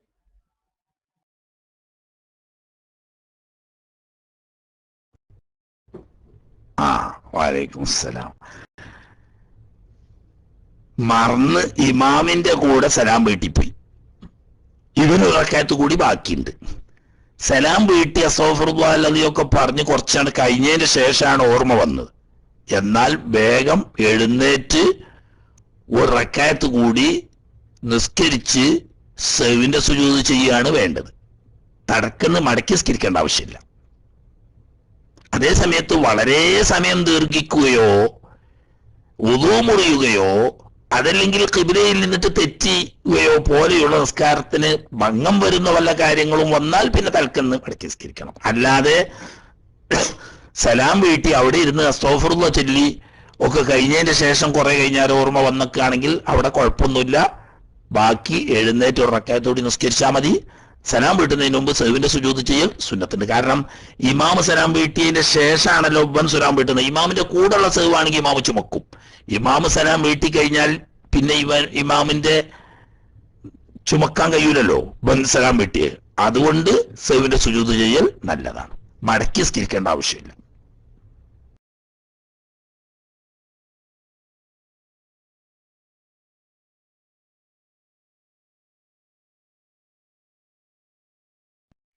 അസ്സലാമു അലൈക്കും വറഹ്മത്തുള്ളാഹി. മക്കാബി മൈക്ക് എടുക്കുന്നില്ല. ഉസ്താദ്, ഇസ്തിഗാസയാണ് ഒരു ചോദ്യം. നമ്മൾ സാധാരണ പള്ളിയിലേക്ക് ഇഖാമത്ത് കൊടുക്കുന്ന സമയത്ത് ഇഖാമത്തിന്റെ മുമ്പായിക്കൊണ്ട് റസൂൽ സല്ലല്ലാഹു അലൈഹി വസല്ലം തങ്ങളുടെ മേലിൽ സ്വലാത്ത് ചൊല്ലാറുണ്ട്. അതിന്റെ ഹുക്ം എന്താവുന്നു എന്ന് ചോദിച്ചിരുന്ന ഒരു ഇസ്തിഗാസ ചോദ്യം. ഞാൻ മൈക്ക് വിട്ടു. അസ്സലാമു അലൈക്കും വറഹ്മത്തുള്ളാഹി.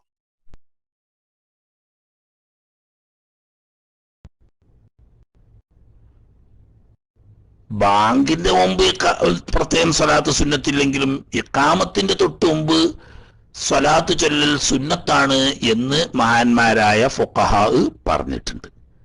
ശേഷം രണ്ടിന്റെ ശേഷവും സുന്നത്താണ്. ബാങ്കിന്റെ ശേഷവും ഇഖാമത്തിന് ശേഷവും രണ്ടും സ്വലാത്ത് സുന്നത്താണ്. എന്നാൽ ബാങ്കിന്റെ മുമ്പ് പ്രത്യേകം സ്വലാത്ത് സുന്നത്തില്ല. ഇഖാമത്തിന്റെ മുമ്പ് സ്വലാത്ത് സുന്നത്താവുന്നു.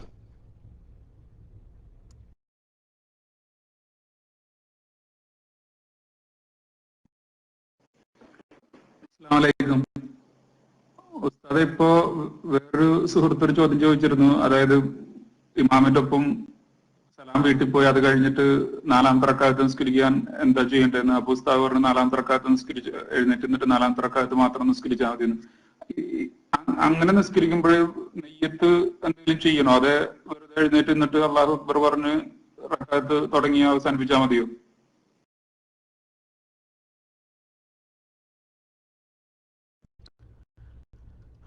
മതി.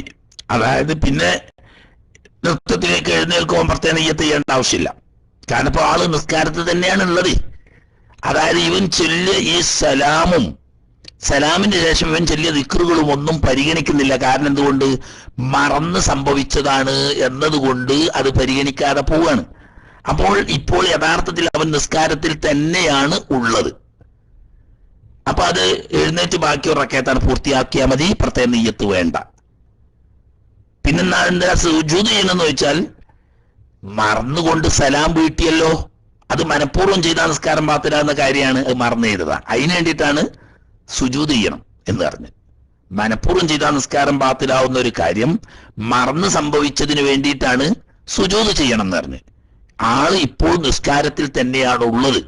കാരണം ഈ ചൊല്ലിയ സലാമും അതിനുശേഷം ചൊല്ലിയ കാര്യങ്ങളും ഒന്നും പരിഗണിക്കുന്നില്ല. കാരണം ഓർമ്മയില്ലാതെ അബദ്ധത്തിൽ സംഭവിച്ചതായതുകൊണ്ട് അത് എണ്ണപ്പെടാതെ പോവുകയാണ്. ഓക്കെ.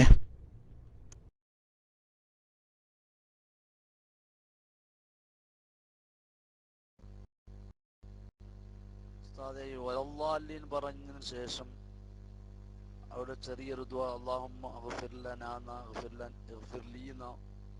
അത് രണ്ട് മാമൂമും ഇമാമും പറയൽ സുന്നത്തുണ്ടെന്ന് പറഞ്ഞാൽ നന്നായിരുന്നു സാർ.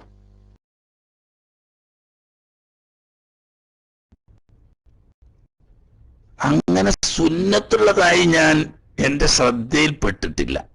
ചെയ്യാവുന്നതാണ് എന്ന് പറഞ്ഞിട്ടുണ്ട്. അതായത് വലല്ലാലീൻ എന്നതിന്റെയും ആമീൻ എന്നതിന്റെയും ഇടയിൽ ഒരു സുബ്ഹാനല്ലാഹ് എന്ന് പറയുന്ന ഖദർ നിശബ്ദനാകൽ സുന്നത്തുണ്ട്. അത് കുറെ സ്ഥലത്ത് പറഞ്ഞാണ്. അഊദു ബില്ലാഹി മിനശ് ശൈത്വാനിർ റജീം എന്നതിന്റെയും ബിസ്മിയുടെയും ബിസ്മില്ലാഹിർ റഹ്മാനിർ റഹീം എന്നതിന്റെയും അൽഹംദുലില്ലാഹ് എന്നതിന്റെയും ഇങ്ങനെ ഓരോ ആയത്തുകളുടെയും ഇടയിലും പിന്നീട് വലല്ലാലീൻ എന്നതിന്റെയും ആമീൻ എന്നതിന്റെയും ഇടയിൽ ഒരു സുബ്ഹാനല്ലാഹ് എന്ന ഖദർ സുക്കൂത്ത് അഥവാ നിശബ്ദനാകൽ സുന്നത്തുണ്ട്. അപ്പൊ ആ സ്ഥലത്ത് വൈരിൽ മഗ്ദൂബി അലൈഹിം വലല്ലാലീൻ എന്ന് പറഞ്ഞതിന്റെ ശേഷം ആമീൻ എന്ന് പറയുന്നതിന് മുമ്പ് ഒരു സുബ്ഹാനല്ലാഹ് എന്ന ഖദർ സുക്കൂത്താകൽ സുന്നത്താണ്.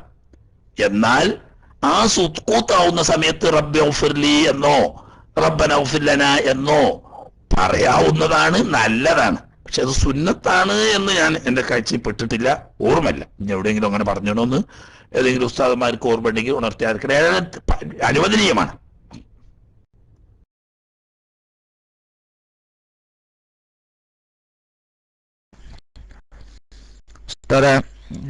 ഈ നോമ്പുമായിട്ടുള്ള നോമ്പല്ല, അപ്പൊ നോമ്പുമായിട്ടുള്ള ഒരു ചോദ്യമാണ്. ഈ നോമ്പുകാരന് മുങ്ങി കുളിച്ചാൽ നോമ്പ് മുറിയോ? പിന്നെ വേറൊരു ചോദ്യം കൂടി, അവസാനത്തെ അത്തഹിയ്യാത്തിൽ ഒളു മുറിയും എന്ന് ഉറപ്പായാൽ സലാം വീട്ടാൻ പറ്റുമോ? ഈ രണ്ട് ചോദ്യമുണ്ട്. ഉസ്താദ് മറുപടി പറഞ്ഞുകൊണ്ട് മൈക്ക് വിടുന്നു. അസ്സലാമു അലൈക്കും.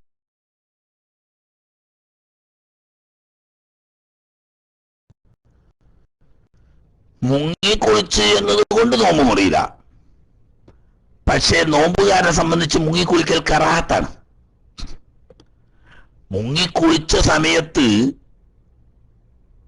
ദ്വാരങ്ങളിലൂടെ ഏതെങ്കിലും ഉള്ളിലേക്ക് വെള്ളം പ്രവേശിച്ചാൽ നോമ്പ് മുറിയും, പ്രവേശിച്ചിട്ടില്ലെങ്കിൽ നോമ്പ് മുറിയില്ല.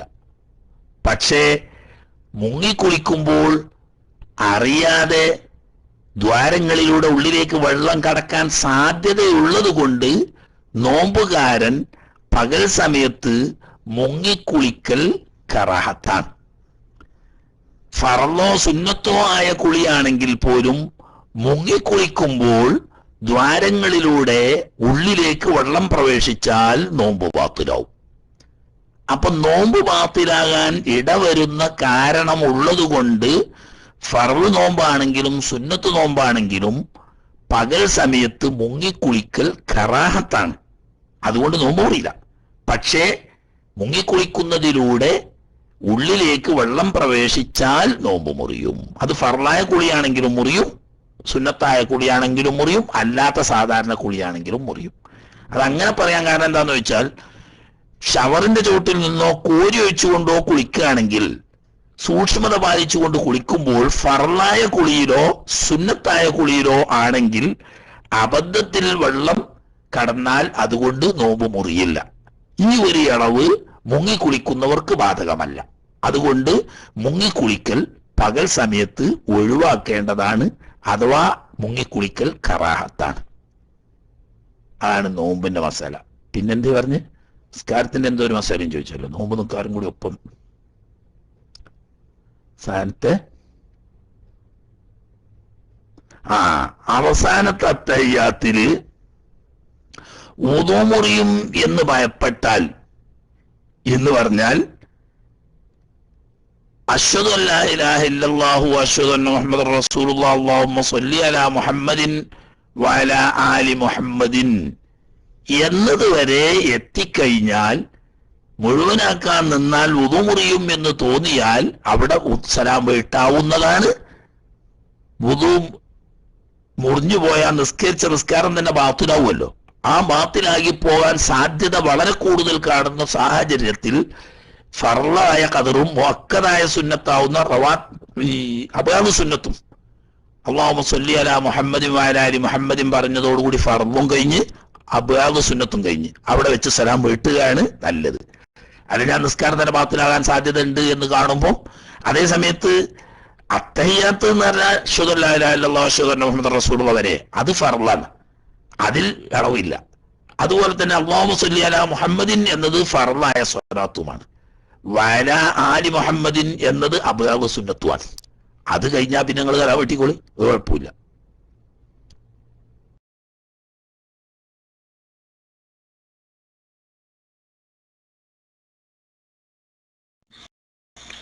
അസ്സലാമു അലൈക്കും. ഉസ്താദെ, ഇമാമും ജമാഅത്തായിട്ട് നിസ്കരിക്കുമ്പോൾ മൂന്നാമത്തെ റക്അത്തിൽ ഇമാം ഓർമ്മയില്ലാതെ സലാം വീട്ടി. അതിനുശേഷം ഇമാമ് ബാക്കോട്ട് തിരിഞ്ഞ് മാമൂമിനോട് ചോദിച്ചു. ഉടനെ തന്നെ ഞാൻ 3 നിസ്കരിച്ച് 4 നിസ്കരിച്ചു. അപ്പൊ മാമൂം പറഞ്ഞു 3 3 സലാം വീട്ടിയാണ്. അപ്പൊ ഉടനെ ഇമാമ് എണീച്ച് ഒരു റക്അത്തും കൊണ്ട് നിസ്കരിച്ച് സഹവിന്റെ സുജൂദ് ചെയ്താൽ മതിയോ? അല്ല ഈ 4 റക്അത്ത് ആദ്യം നിസ്കരിക്കണം, ആദ്യം മുതലേ? അതൊന്ന് ഉസ്താദ് വിശദീകരിച്ചു തന്നു. അസ്സലാമു അലൈക്കും.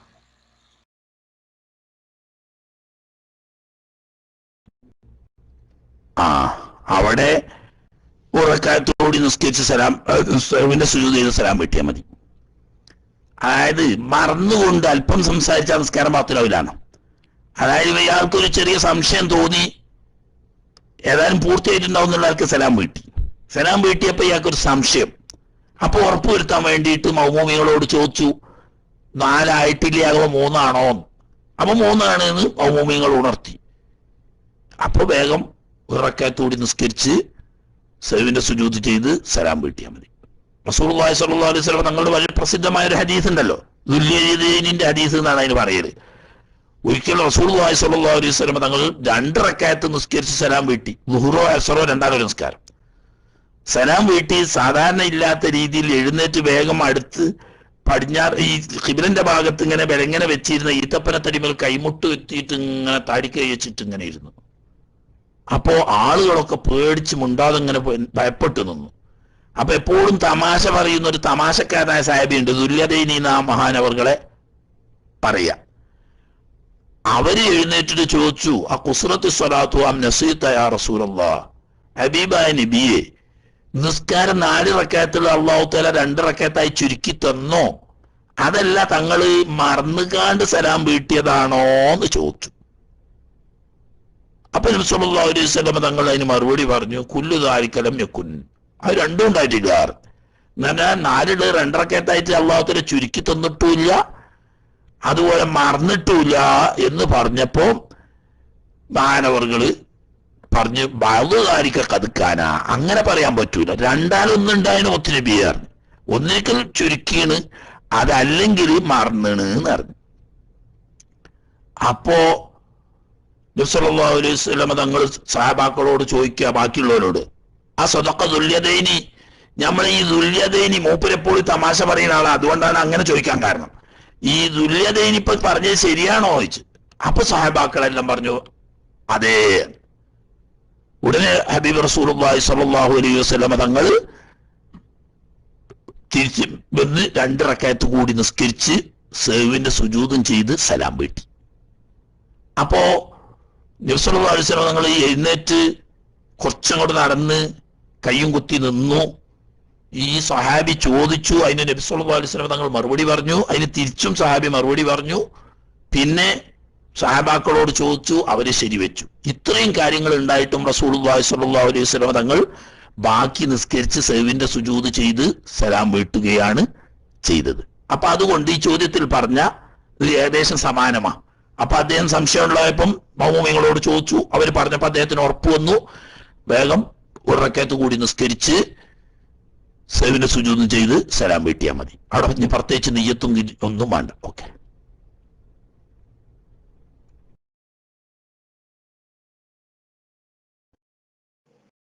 അസ്സലാമലൈക്കും. ഉസ്താദേ, എന്റെ ചോദ്യം, മുസ്ലിങ്ങള് മരിച്ചെന്ന് കേട്ട് കഴിഞ്ഞാല് നമ്മ ഇന്നാ ലില്ലാഹി വ ഇന്നാ ഇലൈഹി റാജിഊൻ പറയണോ വേണ്ടേ? അസ്സലാമലൈക്കും. ഒരു മുസീബത്ത് മുസ്ലിങ്ങളെ സംബന്ധിച്ചോ തന്നെ സംബന്ധിച്ചോ ഒരു മുസീബത്ത് വാർത്ത കേൾക്കുമ്പോഴാണ് ഇന്നാ ലില്ലാഹി വ ഇന്നാ ഇലൈഹി റാജിഊൻ എന്ന് പറയൽ സുന്നത്തായി ഖുർആൻ കൽപ്പിച്ച്. അല്ലദീന ഇദാ അസാബത്തുഹും മുസീബത്തുൻ ഖാലു ഇന്നാ ലില്ലാഹി വ ഇന്നാ ഇലൈഹി റാജിഊൻ എന്ന. അപ്പോ ചില അമുസ്ലിം ആണെങ്കിൽ പോലും ചില ആളുകളുടെ പെട്ടെന്നുള്ള മരണം മുസ്ലിങ്ങളെ സംബന്ധിച്ച് പൊതുവിലോ അല്ലെങ്കിൽ ഈ വ്യക്തിയെ സംബന്ധിച്ചോ മുസീബത്താകുന്ന സാഹചര്യമുണ്ട്. അങ്ങനെ ഉണ്ടെങ്കിൽ പറയാം. അല്ലാതെ ഏതെങ്കിലും കാഫറൊക്കെ മരിച്ചു എന്ന് നിൽക്കുമ്പോൾ നമ്മൾ ഇന്നാലില്ലാഹിന്റെ റാജു പറയേണ്ട ആവശ്യമില്ല. കാരണം നമ്മളെ സംബന്ധിച്ച് മുസീബത്തല്ല.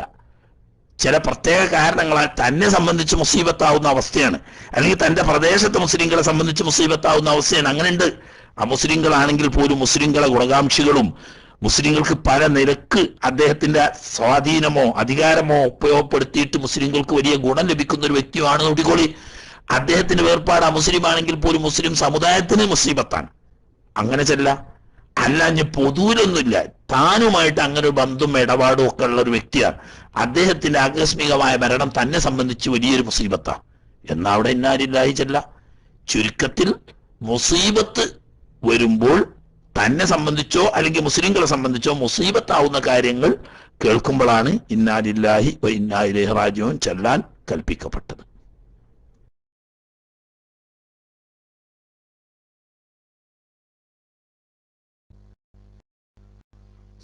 ഖുതുബയിൽ ജുമാക്ക് ഖത്തീബ് വാള് കാണുന്നു, ചില ഭാഗത്ത് കൊള്ളി കഷ്ണം കാണുന്നതാണ്, വടി കഷ്ണം. ഏതാ നല്ലത് ഉസ്താദ്?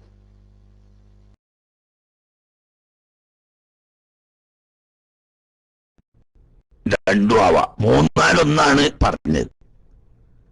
വടിയോ വാളോ വില്ലോ, അമ്പും വില്ലിന്റെ വില്ലില്ലേ, ഈ മൂന്നാലൊന്ന് കൈവശം വെക്കൽ സുന്നത്താണ്. നബി സല്ലല്ലാഹു അലൈഹി വസല്ലം തങ്ങൾ പലപ്പോഴും ഒരു വടി, അത് സാധാരണ നമ്മൾ അടിക്കാൻ ഉപയോഗിക്കുന്ന വടിയല്ല, കളരിപ്പാറ്റിലൊക്കെ മുച്ചാൻ വടി എന്ന് പറഞ്ഞിട്ട് ഒന്നുണ്ട്, അതുപോലെ ആയുധമായി ഉപയോഗിച്ചിരുന്ന ഒരു വടി ഉണ്ടായിരുന്നു. ആ വടിയായിരുന്നു നബി സല്ലല്ലാഹു അലൈഹി വസല്ലം തങ്ങൾ പലപ്പോഴും ഊന്നിപ്പിടിക്കാൻ ഉപയോഗിച്ചിരുന്നത്. അപ്പൊ ഈ മൂന്നും പാട്ടും, മൂന്നിൽ ഏതെങ്കിലും ഒന്നായാൽ മതി. ഒരു പക്ഷേ വാള്, അതല്ലെങ്കിൽ വടി, അതല്ലെങ്കിൽ വില്ല്, ഈ മൂന്നാലൊന്ന് പിടിക്കലാണ് സുന്നത്ത്.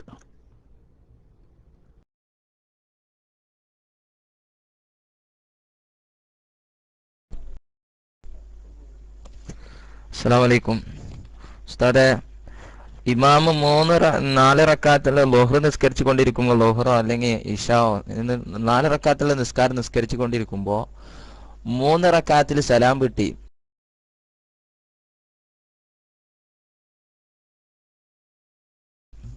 അപ്പോൾ പറഞ്ഞു. പക്ഷെ ഇമാം എന്താട്ടിയിരിക്കുന്നു, കിബിലയിൽ നിന്ന് തെറ്റിയിട്ട് നേരെ ദുആ ചെയ്യാൻ വേണ്ടിയിട്ട് തിരിഞ്ഞിരുന്നിക്കണ്.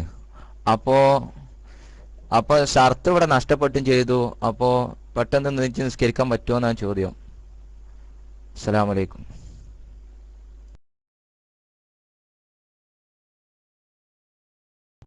അടുത്ത ആളെ മൈക്കെടുക്കുക. 1 മിനിറ്റ് മുമ്പ് ഇപ്പൊ അതിന്റെ വിശദമായ മറുപടി പറഞ്ഞു കഴിഞ്ഞിട്ടുള്ളൂ.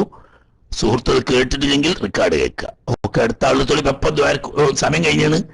ആ 2 ആള് കൈപൊക്കി നിൽക്കുന്നുണ്ട്, അവര് പെട്ടെന്ന് എടുക്കുക, ഇനി സമയമില്ല.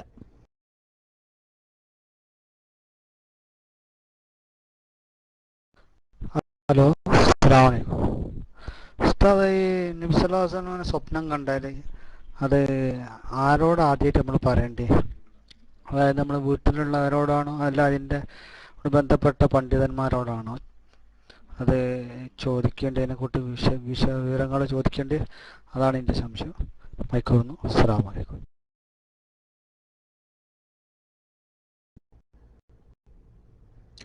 പറഞ്ഞോളന്നില്ല, അത് സംബന്ധമായ വല്ല വിശദീകരണവും കിട്ടാൻ ഉദ്ദേശമുണ്ടെങ്കിൽ അതുമായി അറിവുള്ള ആലിമീങ്ങൾ, സൂക്ഷ്മതയുള്ള ആലിമീങ്ങളെ സമീപിച്ച് വിവരം അന്വേഷിക്കുന്നതാണ് നല്ലത്.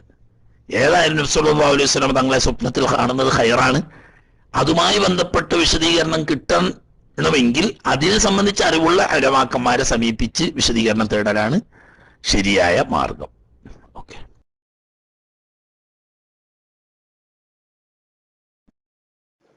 അസ്സലാമലൈക്കും ഉസ്താദ്. ഞാൻ ഒരിക്കല്, അതായത് ഗൾഫിൽ വന്ന ഇടക്ക് ദൂരയാത്ര ചെയ്തപ്പോൾ, അതായത് വളരെ ചൂടുള്ള സമയമായിരുന്നു, ദൂരയാത്ര ചെയ്ത് കഴിഞ്ഞപ്പോൾ ലോഹറിന്റെ സമയത്ത് അല്ലെങ്കിൽ അതിനുശേഷം ഏകദേശം അതിനോടടുത്ത സമയത്ത് മൂത്രമൊഴിച്ചു കഴിഞ്ഞപ്പോൾ ഒരു കൊഴുത്ത ദ്രാവകം പുറത്തു വരികയുണ്ടായി. അപ്പൊ ഞാൻ തിരിച്ചു വന്നിട്ട് ഞാൻ ഡോക്ടറെ കണ്ടിരുന്നപ്പോൾ ഡോക്ടർ പറഞ്ഞത് അത് ശരീരം ഒരുപാട് ചൂടാകുമ്പോൾ ശരീരത്തിൽ ആവശ്യത്തിന് വെള്ളമില്ലെങ്കിൽ അങ്ങനെ സംഭവിക്കുന്നത് സാധാരണയാണെന്നാണ് പറഞ്ഞത്. അപ്പൊ എനിക്കറിയേണ്ടത് അത് ഇസ്ലാമില് അതിന്റെ ഇതെന്താണ്? അത് നജസാണോ? അത് കുളിച്ചിട്ട് പിന്നെ നിസ്കരിക്കാൻ പാടുള്ളൂ എന്താണെന്നുള്ള ഒന്ന് ഉസ്താദ് പറഞ്ഞാൽ കൊള്ളാം. അസ്സലാമു അലൈക്കും.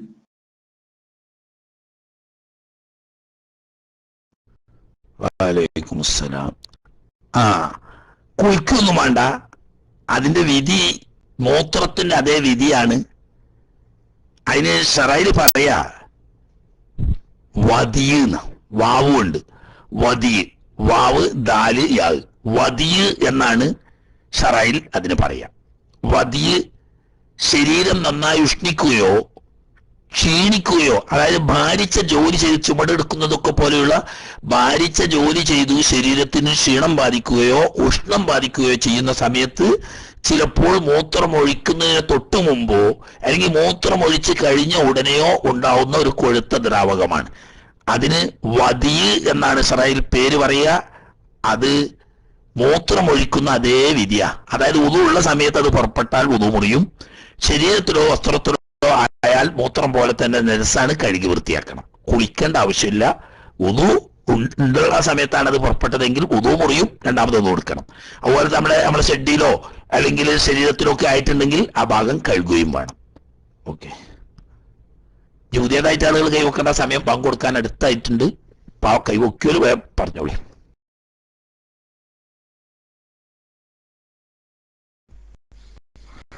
ഉസ്താദെ നേരത്തെ പറഞ്ഞതിനാ ശരിക്കും ശ്രദ്ധിച്ചില്ല, അതുകൊണ്ടായി ക്ഷമ ചോദിക്കണേ. പിന്നെ ഉസ്താദെ ഈ രണ്ട് ഹിന്ദുക്കള് ഭാര്യയും ഭർത്താക്കന്മാർ ഇസ്ലാമിലേക്ക് കടന്നു വന്നാൽ പിന്നെ ഇസ്ലാമിന്റെ പ്രകാരം ഒരു നിക്കാഹ് വേണ്ടെന്നാണ്. അങ്ങനെ അവർ ഇസ്ലാമിലേക്ക് കടന്നു വന്നു. എന്നിട്ട് പിന്നെ അവര് ഇസ്ലാമിലെത്തിയിട്ട് കുറെ കാലം ജീവിച്ചു കഴിഞ്ഞിട്ട് അവരെ മതത്തിലുള്ള ആളുകൾ തന്നെ പറഞ്ഞ എന്താണ്, ഇവര് ഈ ഞങ്ങളെ കൂട്ടത്തിലായിരിക്കുമ്പോൾ തന്നെ എന്താണ് ഈ വിവാഹത്തിനുള്ള ചടങ്ങുകളൊന്നും നേരായിട്ട് നടന്നിട്ടില്ല എന്ന് പറഞ്ഞു. എന്നാൽ അവർക്ക് വേറെ നിക്കാഹ് കഴിച്ചു കൊടുക്കേണ്ടതുണ്ടോ? മൈക്കോടുന്നു.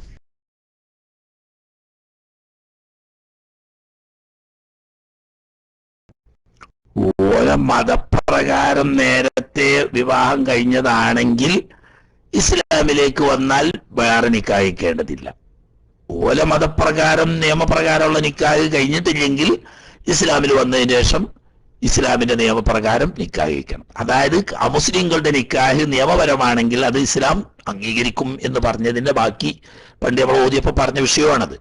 അപ്പോ മുമ്പ് അവരുടെ മതത്തിന്റെ നിയമപ്രകാരം ഓക്കെയാണ്, സഹി ആയിരുന്നുവെങ്കിൽ ആ മതി, പിന്നെ പുതിയതായിട്ട് നിക്കാഹിക്കണ്ട. ഓല മതപ്രകാരം തന്നെ സഹി ആയതല്ലായിരുന്നുവെങ്കിൽ രണ്ടാമത് വേറെ നിക്കാഹിക്കണം. ഓക്കെ, ഒറ്റ ആളുകൂടി ഉണ്ട്, അതേ മൈക്ക് എടുത്തിട്ട് ഇൻഷാ അല്ലാഹ് തൽക്കാലം നിർത്താം.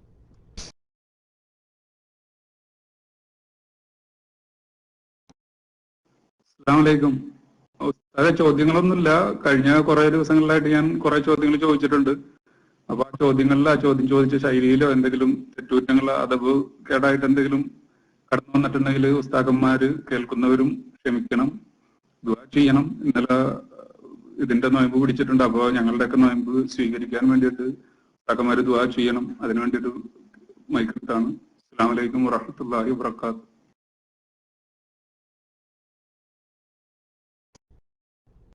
വഅലൈക്കും അസ്സലാം വറഹ്മത്തുള്ളാഹി. അല്ലാഹു തആല ബർക്കത്ത് ചെയ്യട്ടെ, ഖൈറാക്കട്ടെ.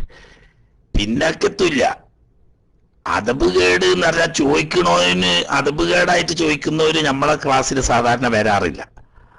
അത് രാത്രിയത്തെ ക്ലാസ്സിൽ വരുന്ന ആ ടീമാ. സുന്നികളല്ലാത്ത അന്തംകമ്മി വർഗമുണ്ട്, അവർക്ക് ഉസ്താദന്മാരും പ്രശ്നമില്ല, ഇൽമും പ്രശ്നമില്ല, അതുപോലുള്ള ഹൈറായതൊന്നും പ്രശ്നമില്ല. ഒരു ചങ്ങായി ഉണ്ട് ഇപ്പൊ കുറച്ചു ദിവസമായിട്ട് തുടർച്ച, നന്നാക്കട്ടെ അല്ലാഹു തആല അവർക്ക് ഹിദായത്ത് കൊടുക്കട്ടെ എന്ന് വിചാരിക്കുക. ഖബറിലെ ശിക്ഷയായിട്ട് നടക്കുന്ന ഒരു സാധു പൊട്ടനുണ്ട്. അയാൾക്ക് തോന്നുന്നത് ഞാൻ തന്നെ ഭൂമിയിലെ അതുകൊണ്ട് പണ്ട് ചങ്ങായി ഇന്ത്യന്റെ പുതിയൊരു പ്രസിഡന്റ് അധികാരമായിട്ടപ്പം ഭ്രാന്താശുപത്രി കാണാൻ പോയി. മുമ്പരിങ്ങനെ സന്ദർശനത്തിന് പോണ കൂട്ടത്തിൽ ഭ്രാന്താശുപത്രി കാണാൻ പോയി. അങ്ങനെ പ്രസിഡന്റിന്റെ പ്രമാണിച്ച് നന്നായിട്ടൊക്കെ ജോറാക്കി സ്വീകരണം കൊടുക്കുക. അങ്ങനെ ഭ്രാന്തന്മാരും ഒക്കെ കൂടി കൂട്ടത്തില് പ്രസിഡന്റ് പരിചയപ്പെടുത്തുകയാണ്, പ്രിയപ്പെട്ട സ്നേഹിതന്മാരെ, ഞാന് ഇന്ത്യന്റെ പ്രസിഡന്റാണ്, നിങ്ങളെയൊക്കെ കാണാൻ വേണ്ടി വന്നതാണ്. അപ്പൊ കൂട്ടത്തിലെടുത്ത ഭ്രാന്തന്മാരല്ലേ, കൂട്ടത്തിലെടുത്ത പറഞ്ഞ അത് പ്രശ്നമാക്കണ്ട, ഞാനും വന്നെന്ന് അങ്ങനെയൊക്കെ തന്നെ ഇനി പറഞ്ഞില്ലേ, കുറച്ചു ദിവസം കഴിയുമ്പോൾ ശരിയായിക്കോളൂന്ന്. അതായത് ഇയാൾ മനസ്സിലാക്കി ഇയാളെ പോലത്തെ ഒരു ഭ്രാന്തനാണ് മറ്റേയാളും, അതുകൊണ്ട് പറയാണ്. അപ്പം ഞാനും വന്നെന്നൊക്കെ അങ്ങനെ തന്നെ ഇനി പറഞ്ഞില്ലേ, ഇപ്പൊ കുറച്ച് കഴിഞ്ഞാല് അതാണ് ശരിയായിക്കോളൂന്ന് പറഞ്ഞു. എന്നതുപോലത്തെ കഥയില്ലാത്ത കുറച്ച് കൂട്ടരുണ്ട് രാത്രി വരാൻ. ഇസ്ലാമി ഇഷ്ടാക്കിയാലും വേണ്ടിയില്ല, അല്ല ഇനി വേറെന്തെങ്കിലും ആക്കിയാലും വേണ്ടിയില്ല. അങ്ങനത്തോരൊക്കെ ഇവിടെ വരൂല. ഇവിടേക്ക് നല്ല എന്തെങ്കിലും അറിയാത്ത കാര്യങ്ങൾ ചോദിച്ചു പഠിക്കാൻ വേണ്ടി വരുന്ന നല്ല ആൾക്കാരാണ്. അപ്പൊ അത് എന്തെങ്കിലും പറ്റാത്ത വന്നിട്ടുണ്ടെങ്കിൽ ദേഷ്യം പിടിക്കും എന്ന് പറഞ്ഞിട്ട് തരല്ല. എനിക്ക് അതുകൊണ്ട് നിങ്ങളൊരു സ്നേഹക്കുറവൊന്നുമില്ല, അതിന്റെ ഒരു പ്രകൃതിയാ. പറ്റാത്ത എന്തെങ്കിലും കണ്ടാൽ പെട്ടെന്ന് ദേഷ്യം വരും. അപ്പൊ എന്തെങ്കിലും ദേഷ്യം പിടിച്ചെന്നും പറഞ്ഞതും വരും. അതുകൊണ്ട് നിങ്ങൾ ബേജാറാണ് ആരും. അതായത് അതങ്ങനെ ഒരു ചൂടിനാണ് ദേഷ്യം പിടിച്ചു എന്നല്ലാതെ അതുകൊണ്ട് നിങ്ങളോട് ഒരിക്കലും പൊരുത്തക്കുറവോ സന്തോഷക്കേടോ ഉണ്ടാവില്ല. കാരണം എനിക്കറിയാം ഈ ചോദിക്കാൻ വരുന്നവരോ ആരും എന്തിനു വരുന്നതല്ല, ഈ ആദർശ ചർച്ചന്റെ സമയത്ത് വല്ല തലതിരിഞ്ഞ വഹാബി മൗദൂദിയാദികൾ കൂട്ടത്തിൽപ്പെട്ട ആളുകളൊന്നും അല്ല. ഉസ്താദന്മാരെ നിന്ദിക്കാനോ ഇൽമിനെ അവഹേളിക്കാനോ വരുന്നവരല്ല, മറിച്ച് അറിയാത്ത കാര്യം ചോദിച്ചു പഠിക്കാൻ വരുന്നവരാണ്. അതുകൊണ്ട് തന്നെ ചോദ്യത്തിൽ തെറ്റു വന്നാലോ ശൈലി നന്നല്ലാതെ എന്നാലോ അതിലൊന്നും ഒരു കുഴപ്പമില്ല. അതുകൊണ്ടൊന്നും നിങ്ങൾ ബേജാറാവും വേണ്ട. അള്ളാഹു തആല നമുക്കൊക്കെ ഹൈറും ബർക്കത്തും ഏറ്റി തെരുമാറാകട്ടെ. അറിവില്ലാത്ത കാര്യങ്ങൾ പഠിച്ചറിഞ്ഞ് റബ്ബിന് പൊരുത്തപ്പെട്ട സ്വാലിഹ അമലുകൾ വർദ്ധിച്ച് തെറ്റുകുറ്റങ്ങളിൽ നിന്നിട്ട് തൗബ ചെയ്ത് ഈമാൻ സലാമത്തായി മൗത്താവാൻ അള്ളാഹു തമ്പുരാൻ നാം എല്ലാവർക്കും തൗഫീഖ് തന്ന് അനുഗ്രഹിക്കുമാറാകട്ടെ. ദുആ ചെയ്യാണ്. അള്ളാഹു സുബ്ഹാനഹു വ തആല ഈ പരിശുദ്ധമായ പുണ്യദിനങ്ങൾ അവന് പൊരുത്തപ്പെട്ട സ്വാലിഹ അമൽ വർദ്ധിപ്പിക്കാൻ തൗഫീഖ് ചെയ്യട്ടെ. ഇന്നലെ ഗൾഫുകളിലൊക്കെ നോമ്പ് നോറ്റു ഖുർആൻ ഓതി ദുആ ചെയ്ത് അവരുടെയൊക്കെ എല്ലാ ഓത്തുകളും ദുആകളും ദിക്റുകളും അതുപോലെ തന്നെ ആ നോമ്പും ഒക്കെ അള്ളാഹു തആല കബൂലാക്കുമാറാകട്ടെ. നാട്ടിലാണെങ്കിൽ ഇന്ന് നോമ്പുകാരാണ് ആളുകളൊക്കെ. അള്ളാഹു തആല നോമ്പൊക്കെ കബൂലാക്കി രാത്രി ചെയ്ത ദുആവും ഓത്തും ദിക്റുകളും എല്ലാം അള്ളാഹു തആല കബൂലാക്കി ധാരാളം ഹൈറുകൾ തന്ന് അനുഗ്രഹിക്കുമാറാകട്ടെ. ദീർഘകാലം ആഫിയത്തോടുകൂടി അള്ളാഹുവിന്റെ ത്വാഅത്തിലായി ജീവിക്കാനുള്ള തൗഫീഖ് തന്ന് അനുഗ്രഹിക്കുമാറാകട്ടെ. സമീപത്ത് എത്തി നിൽക്കുന്ന റമളാൻ ഷരീഫിനെ അള്ളാഹു തആല പൊരുത്തപ്പെടുന്ന നിലക്ക് നല്ല നിലയിൽ സ്വീകരിക്കാൻ റമളാനിന്റെ മുമ്പ് തന്നെ തൗബ സ്വീകരിക്കപ്പെട്ടവരായി അള്ളാഹുവിന്റെ പൊരുത്തത്തിന് അർഹരായ നിലക്ക് നല്ല നിലയിൽ റമളാൻ ഷരീഫിനെ സ്വീകരിക്കാനും അത് നിസ്കാരം കൊണ്ടും നോമ്പ് കൊണ്ടും ദാനധർമ്മങ്ങളെ കൊണ്ടും ഏത്തിക്കാഫ് പോലെയുള്ള പുണ്യകർമ്മങ്ങളെ കൊണ്ടും സജീവമാക്കി അല്ലാഹു തആലാന്റെ പൊരുത്തം നേടി റമളാൻ അനുകൂലമായി സാക്ഷി നിന്ന് വിജയികളാവുന്നവരുടെ കൂട്ടത്തിൽ നമ്മളെ എല്ലാവരെയും നമ്മുടെ ബന്ധപ്പെട്ടവരെയും ദ്വാവസിയത്തെയും അല്ലാഹു തആല ഉൾപ്പെടുത്തി അനുഗ്രഹിക്കുമാറാകട്ടെ. അർഹമർറഹീമായ രാജസീദായ തമ്പുരാനെ, ഭാവികളാണ് റബ്ബേ, ദോഷികളാണ്, എണ്ണമില്ലാത്ത തെറ്റുകളിൽ മുഴുകി ജീവിക്കുന്നവരാണ്. നിന്റെ മഹവായ ഫضല് കൊണ്ട് നീ ആദരിച്ച മഹത്തുക്കളുടെ ഹക്ക് കൊണ്ട് നീ ഞങ്ങൾക്ക് വിട്ടുപുറത്ത് മാപ്പാക്കി തരണേ അല്ലാ. ഞങ്ങളുടെ വാക്കുകളും പ്രവൃത്തികളും നിയ്യത്തുകളും നടപടികളും സ്വഭാവങ്ങളും നിന്റെ പൊരുത്തത്തിലാക്കണേ അല്ലാ. നീ വെറുത്തതിൽ നിന്നും വിരോധിച്ചതിൽ നിന്നും ഞങ്ങളെ നീ കാക്കണേ റഹ്മാനെ. അള്ളാഹുവേ, ഞങ്ങളുടെ എല്ലാ ഹൈറായ ഹലാലായ ഉദ്ദേശങ്ങളും നീ പൂർത്തീകരിച്ചു തരണേ അല്ലാ. എല്ലാ വിഷമങ്ങളും പ്രയാസങ്ങളും നീ ദൂരീകരിച്ചു തരണേ അല്ലാ. പടച്ചവനെ, ഒരുപാട് കാര്യങ്ങൾ നിലാമുമായി ബന്ധപ്പെട്ടത് പൂർത്തിയാക്കാൻ പലർക്കും ബാക്കിയുണ്ട്. അതൊക്കെ നീ എളുപ്പമാക്കി കൊടുക്കണേ അല്ലാ. നീ ഹൈറിലും സലാമത്തിലുമാക്കണേ തമ്പുരാനെ. റഹ്മാനെ, ഞങ്ങളിൽ പലരും രോഗികളാണ്, വിഷമിക്കുന്നവരാണ്. പ്രത്യേകിച്ച് ഞങ്ങളുടെ ഉസ്മാൻ ഹസനി ഉസ്താദ് മൂച്ചിക്കൽ സുഖമില്ലാതെ ഇരിക്കുകയാണ്. റഹ്മാനായ റബ്ബേ, ഏത് രീതിയിൽ വന്ന രോഗമാണെങ്കിലും സിഹ്റോ ശൈത്താനിയത്തോ ഹസദോ അതുപോലെയുള്ള ഏത് വഴിയിൽ വന്ന രോഗമാണെങ്കിലും നിനക്കറിയാം അല്ലാ. എല്ലാം നിന്റെ ഹബീബിന്റെ ഹക്ക് കൊണ്ട് നീ ആദരിച്ച മഹത്തുക്കളായ ശുഹദാക്കള്, സ്വാലിഹീങ്ങള്, ഔലിയാക്കന്മാരുടെയൊക്കെ കറാമത്ത് കൊണ്ട് നീ പൂർണ്ണമായ ശിഫ നൽകണേ അല്ലാ. ഗർഭിണികളായ സഹോദരിമാർക്ക് സുഖപ്രസവം നൽകണേ റഹ്മാനെ. മക്കളില്ലാത്തവർക്ക് നീ സ്വാലിഹായ സന്താനങ്ങളെ നൽകണേ അല്ലാ. വീടില്ലാത്തവർക്ക് അനുയോജ്യമായ വീട് വെക്കാനുള്ള ഹലാലായ മാർഗം നീ എളുപ്പമാക്കി കൊടുക്കണേ റഹ്മാനെ. കടം കൊണ്ട് വിഷമിക്കുന്ന പലരും ഞങ്ങളിലുണ്ട്. ഹലാലായ മാർഗത്തിൽ കടം വീട്ടാനുള്ള വഴി നീ എളുപ്പമാക്കണേ അല്ലാ. ജോലിയില്ലാത്തവർക്ക് ഹൈറും ബറക്കത്തുമുള്ള റാഹത്തുള്ള ജോലി തരണേ പടച്ചവനെ. അർഹമുർറാഹിമായ റബ്ബേ, ചെയ്തുകൊണ്ടിരിക്കുന്ന ജോലിയിൽ ഹൈറും ബറക്കത്തും സബാത്തും നൽകണേ റഹ്മാനെ. എല്ലാവിധ ശത്രുക്കളുടെ ഷർറിൽ നിന്നും ഞങ്ങളെയും ഞങ്ങളുടെ ബന്ധപ്പെട്ടവരെയും ദുആവസിയത്ത് ചെയ്തവരെയും നീ സലാമത്താക്കണേ റഹ്മാനെ. അർഹമുർറാഹിമായ റബ്ബേ, ഞങ്ങളെ മക്കളെ നീ സ്വാലിഹ്യങ്ങളിൽ ഉൾപ്പെടുത്തണേ അല്ലാഹ്. അവരുടെ പഠനത്തിലും പരീക്ഷയിലും ഉന്നതമായ വിജയം നൽകണേ തമ്പുരാനെ. അവരെ ഉയർന്ന സ്ഥാനത്ത് നീ എത്തിക്കണേ അല്ലാഹ്. ആഖിർസമാന്റെ ഫിത്നയിലും ഫസാദിലും വലാലത്തിലും പെട്ട് വഴികേടാവുന്ന കൂട്ടത്തിൽ അവരെയും ഞങ്ങളെയും നീ പെടുത്തല്ലേ അല്ലാഹ്. പടച്ചവനെ, സുന്നത്ത് ജമാഅത്തിന്റെ നേതാക്കന്മാര്, ഉലമാക്കന്മാര്, സാദാത്യങ്ങൾ, അവർക്കൊക്കെ നീ ആഫിയത്തുള്ള ദീർഘായുസ് കൊടുക്കണേ തമ്പുരാനെ. എല്ലാവിധ ആഫത്ത് മുസീബത്തുകളിൽ നിന്നിട്ടും കാക്കണേ അല്ലാഹ്. ശത്രുക്കളുടെ എല്ലാവിധ ഷർറിൽ നിന്നിട്ടും നീ സലാമത്താക്കണേ തമ്പുരാനെ. ഒരുപാട് ഹൈറായ കാര്യങ്ങൾ ഞങ്ങളുടെ നേതാക്കന്മാർ ചെയ്തുകൊണ്ടിരിക്കുന്നു, ഇനിയും ചെയ്യാൻ വേണ്ടി ഉദ്ദേശിക്കുന്നു. അതൊക്കെ എളുപ്പത്തിൽ പൂർത്തിയാക്കാനുള്ള ഭാഗ്യം കൊടുക്കണേ തമ്പുരാനെ. അതിനുള്ള തടസ്സങ്ങളൊക്കെയും നീ നീക്കി കൊടുക്കണേ അല്ലാഹ്. റബ്ബേ, ഞങ്ങളൊക്കെയും സുന്നത്ത് ജമാഅത്തിന്റെ ഖാദിമീങ്ങളാക്കി ദീനിന്റെ മാർഗത്തിൽ ഞങ്ങളെ നീ ആഫിയത്തുള്ള ദീർഘായുസ് തന്ന് നിനക്ക് ത്വാഅത്ത് ചെയ്യാനും നിനക്ക് പൊരുത്തപ്പെട്ട ഹൈറായ കാര്യങ്ങൾ വർദ്ധിപ്പിക്കാനുള്ള തൗഫീഖ് തന്ന് അനുഗ്രഹിക്കണേ റബ്ബേ. അർഹമുർ-റഹീമായ തമ്പുരാനെ, ഹലാലായ മാർഗത്തിൽ വിശാലമായ ഐശ്വര്യം തന്ന് അനുഗ്രഹിക്കണേ അല്ലാഹ്. ആഫിയത്ത് മരണം വരെ നിലനിർത്തി തരണേ അല്ലാഹ്. പടച്ചവനെ, പെട്ടെന്നുള്ള മരണം കൊണ്ട് ഞങ്ങളെ നീ പിടികൂടല്ലേ റബ്ബേ. വണ്ടി ഓട്ടുന്നവരും റോട്ടിൽ സഞ്ചരിക്കുന്നവരുമായ ഞങ്ങളെ റോട്ടിൽ പടഞ്ഞ് മരിക്കാൻ ഇടവരുത്തല്ലേ അല്ലാഹ്. ആക്സിഡന്റ്, അപകടങ്ങളിൽ നിന്ന് നീ കാക്കണേ റഹ്മാനെ. അർഹമുർ-റഹീമായ നാഥാ, മരണശേഷം കീറി മുറിക്കപ്പെടുന്ന ഒരു അവസ്ഥയിലേക്ക് നീ എത്തിക്കല്ലേ അല്ലാഹ്. പടച്ചവനെ, മരണം ഹൈറാവുന്ന സമയത്ത്, നല്ല സ്ഥലത്ത്, നല്ല ആളുകളുടെ സാന്നിധ്യത്തിൽ ഹക്കടവാടുകൾ വീട്ടി വസിയത്ത് പറഞ്ഞ് ഓർമ്മയോടുകൂടി ലാ ഇലാഹ ഇല്ലല്ലാഹ് എന്ന കലിമ ചരിച്ച് ഹുസ്നുൽ ഖാത്തിമത്തിന്റെ മൗത്ത് തരണേ തമ്പുരാനെ. ഞങ്ങളുടെ ഖബർ ജീവിതം നീ സന്തോഷമാക്കി തരണേ പടച്ചവനെ.